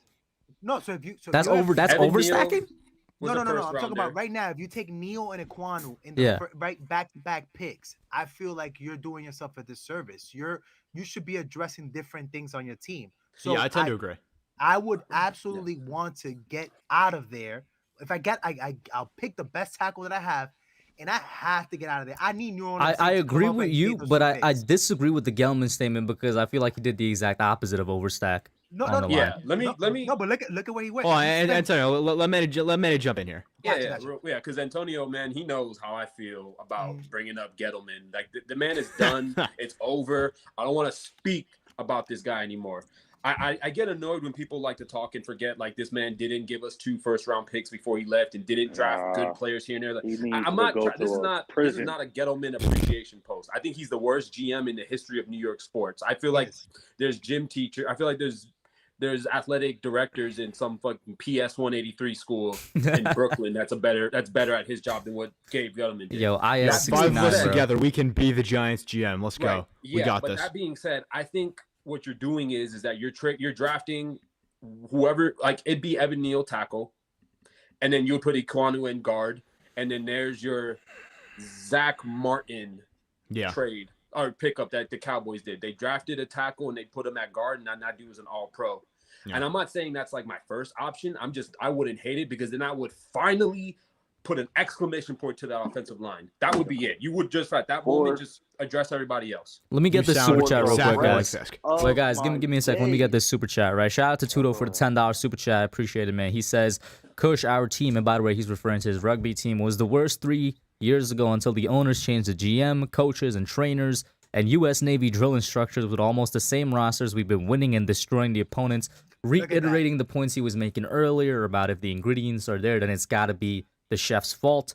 By the way, at least for last year, like coaching was the major issue last year with the Giants. Before we go on with the conversation, thanks so much for having me. I do have to get out of here a bit early, so I will get up with y'all later. Good to see you guys. I am going to end it soon, too, because I'm like 40 minutes over. Manny, Axe, always good to see you, bro. Kush, see y'all later. Peace out. Yeah, Axe money. Axe. Bet. Yeah, nah. I just want to ask just one quick question. If Linderbaum is there in the top of the second, would y'all get him? Yeah. That'll be a gift wrap. Yeah. Bro, that's a highway robbery. Mm-hmm. Yeah. I mean, hey, bro, there's a lot of people there's a lot of. It is, brother. Listen, here I mean, Ash, you're talking real quick. Let me respond to Ash, because Ash is talking to the guy, the only guy documented in my, like, I have yet to see somebody else that since January was saying you don't take a center top 10 and that he's going to drop into the second round. I've been saying that since January. Tony, I bet. So then 2 of us right here. Since January, I've been saying that. Because centers, they're just not valued by the NFL like that. regardless if he's there, he's still the best center in the class. So yes, that's why I call it highway robbery. That's, But like I said, you don't that's- take the center top 10. That's cute and all, but he's still a center. Like, Yeah, and that's like- why you take him in the second round. Yeah, you take him and then you put No, Feliciano you at could guard. bro, are we gonna act like center isn't the easiest position to replace in football? That's cap. Center is the second most important position on the line, bro. It's the second most important position on the line. Quarterback on the O-line. Okay. It's the second most important position on the line. Saying it's not important to being replaceable. It's still It is offensive the linemen from easiest- Iowa. It is Those motherfuckers the are bred. easiest outside of kicker and punter. Manny, move to your right. Outside of kicker and punter. Oh, center is I the Ash, let me ask you this question then, position to bro. Let me replace. ask you this question. Why was it so tough for the Giants to find a Nick Gates when we had what's his name, John Jalapeno for a couple years at Because center, we bro? had Dave Gettleman Fucking and John Jerry Greco. Reese as our Oh general my god, manager. this guy, We're bro. acting like But our by the yeah, best but center- your logic, we're you're saying acting is the like our- easiest, right? You're saying we're it's the acting easiest. Like our Ring of So Honor center even- isn't a fifth bro, round pick. So even a Like- bad GM should be able to get the easy position, though. Yeah, I'm but just going by your logic. Tom Brady is a So- 7th round pick or I think whatever Chris round Snee pick. was and that's not undrafted. easy position to. Yeah, that's not. No, not Chris So- Snee. I think so- Sean O'Hara was undrafted and he was a legit center. Like, go around the league and please tell me one center that was like other than Pouncey from the Steelers. Jason Kelsey. Tell me one center who's drafted in the second round. Was he drafted in the second round? I don't even. Like- I think he might have been a first rounder, maybe. Listen, Maybe. I'm not even saying like y'all are taking my word saying I'm saying center is not important at all. No, like- we get you. Center is like it's easy. You see centers get drafted in the So you fifth, don't want where the you want to fourth. draft the okay. So where you would draft for, like you how you would draft a center would be like in the from the 4th and on. No, I'm not, bro. If we draft Linderbaum in the second, I don't care. But I'm Okay. not saying it's a I'm not saying It's a it's a must. state. Like I got yeah, you. I'm not I saying got it's you. like, oh, if you gotta take him because it's Right. Linderbaum and he's from Iowa. and he's like, I'm not on that. Like, Gotcha. you could get centers Okay. anywhere in the draft. If you But are they that gonna- good, They're going to be as They good sh- as Linderbaum. Like, are they going to? Like, I get what you're saying. Like, they may be comparable, but Linderbaum has. Like, I get everyone's size. bro. He's legit the same size as. He's legit the same size as Jason Kelsey. So the size isn't an issue. And he wrestled all throughout his youth in high school in Iowa, where that shit is like king. So he's Bro. used to handling big dudes. And I'm not saying like Not you need to even, draft him bro. top 10. I Not think even. I get what you're saying, Ash. Is like he's center is not that much that's not that important. But I guess my mindset is that if we're gonna take a dude, I want to give me a choice between somebody earlier or later. If this dude's the best center in the class and we can get him in the top of the second, I'd rather take him than take a guy Bro. who may be a good center in the 5th. Bro, you all know how I feel about George Karloftis. But when Purdue played Iowa and they put George Karloftis in the middle of the line, he destroyed Linderbaum. Bro, tell me We are what in- center is holding up against the edge rusher. Bro, That's yeah. bro, it doesn't. You're acting like we literally don't have Fletcher Cox in Actually, our move to division. the left, man. And Move to the other Jonathan side. Allen to the other side. and these big boys in the middle of our lines, bro. Like if he can't Stay right there, Ray. go up against the size of Yes, somebody that's not as like George. I'm not saying George Karloftis is not athletic, but he's not as big. So as what a about defensive literally tackle. every other rep he had in college? You're taking his reps against George to say Have you that not- he can't have you handle not like seen guys him- like Fletcher Cox? Have you not seen him go up against dudes that are literally bigger than him, like in the interior? Like every He time handles goes up himself against some, well. And to be honest, really. no, Not but Ash, really, just to bro. counter that argument though, that point though, to be honest, yo, there's not many centers in the NFL who are taking on nose tackles in the NFL. They're getting driven back. They need that guard help. That's why you see it most of the time, which is that double team guard center move right there on the guys who are head up on the centers. It's based off of your scheme. Like Mhm. he'll be good in like a zone blocking scheme. Right. Which, by So the he's gonna way, get- if the Giants, this is a big if, but if they plan to use Saquon Barkley heavy, which Dayball has kind of hinted at, it would be a zone blocking scheme. I hope so. I hope so.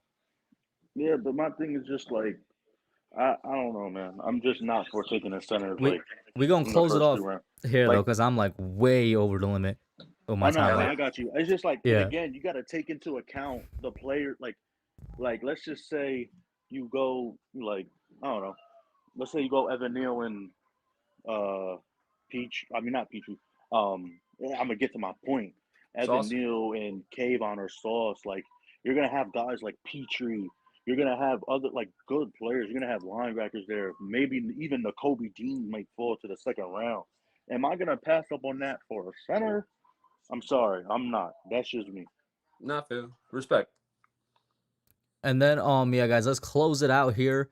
I will say though, even though I don't know if Tyler's gonna be there, I am also looking at Alec Lindstrom out of Boston College. He's like my second favorite guy in the class at the position, who you could probably get in the third or fourth round if we don't take Linderbaum, and if the Giants plan on taking an inside lineman that's a center. I'm looking at Lindstrom, but I think that if we take an inside guy, it's gonna be a guard because they do seem set at Feliciano at center. So we'll see what they do with the guard position. But guys, I want to give a big shout out to Antonio and Manny from the Breaking Talks podcast. Their links are down below, along with the link to the podcast. Shout out to Ash for popping in. You guys already know him. Great friend of the channel. Any last thoughts before we go out here? And then shout out to the chat as well. You guys were great. We were about like 50 to 60 people deep at the height. I see Engraven in there. You guys need to check him out if you haven't already. Great Ravens content creator and just NFL content creator. We got Adam in here, another Giants guy, Kayla, Hazelnut, Marcus, Levance, Tudo. Big thank you to you all. So yeah, like I was saying, any last thoughts? Let them know where they could find you, and we'll close it out. Once again, Kush, thank you so much for giving us a little spot on your platform. I'll definitely come here and jump in as a guest at any point that you have it going on, because this was absolutely fun.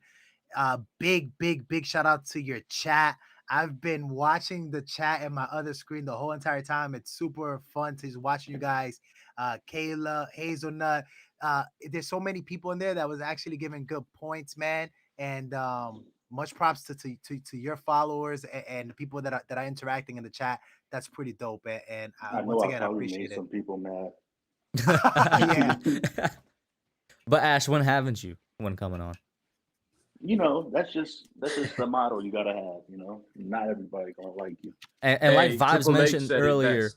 yo, Triple H is the GOAT. I will not hear any Triple H Triple H said it slander. best. If they don't hate you, you're not making money. Exactly. Triple H is a GOAT. I don't want to hear no slander. But like Vibe said earlier, man, congrats to you, Ash. I know you got the first sponsorship on the channel. That's always a big step, man. Hopefully big things come from that, bro. Lit, man. Congrats, brother. Yeah, I appreciate that, man.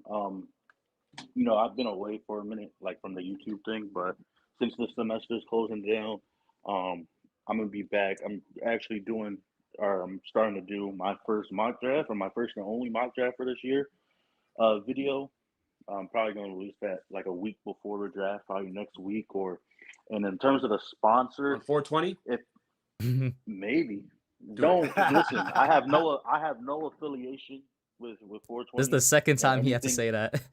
regarding that matter. I'm just saying, but if you're into anybody, if you're into like hip hop, and I'm not talking about like hip hop, I'm talking about like the old hip hop, like MF Doom, Jay-Z, Tupac, even Slick Rick, and you're into like the old retro comic feel, you're gonna want to see the sponsor that I have.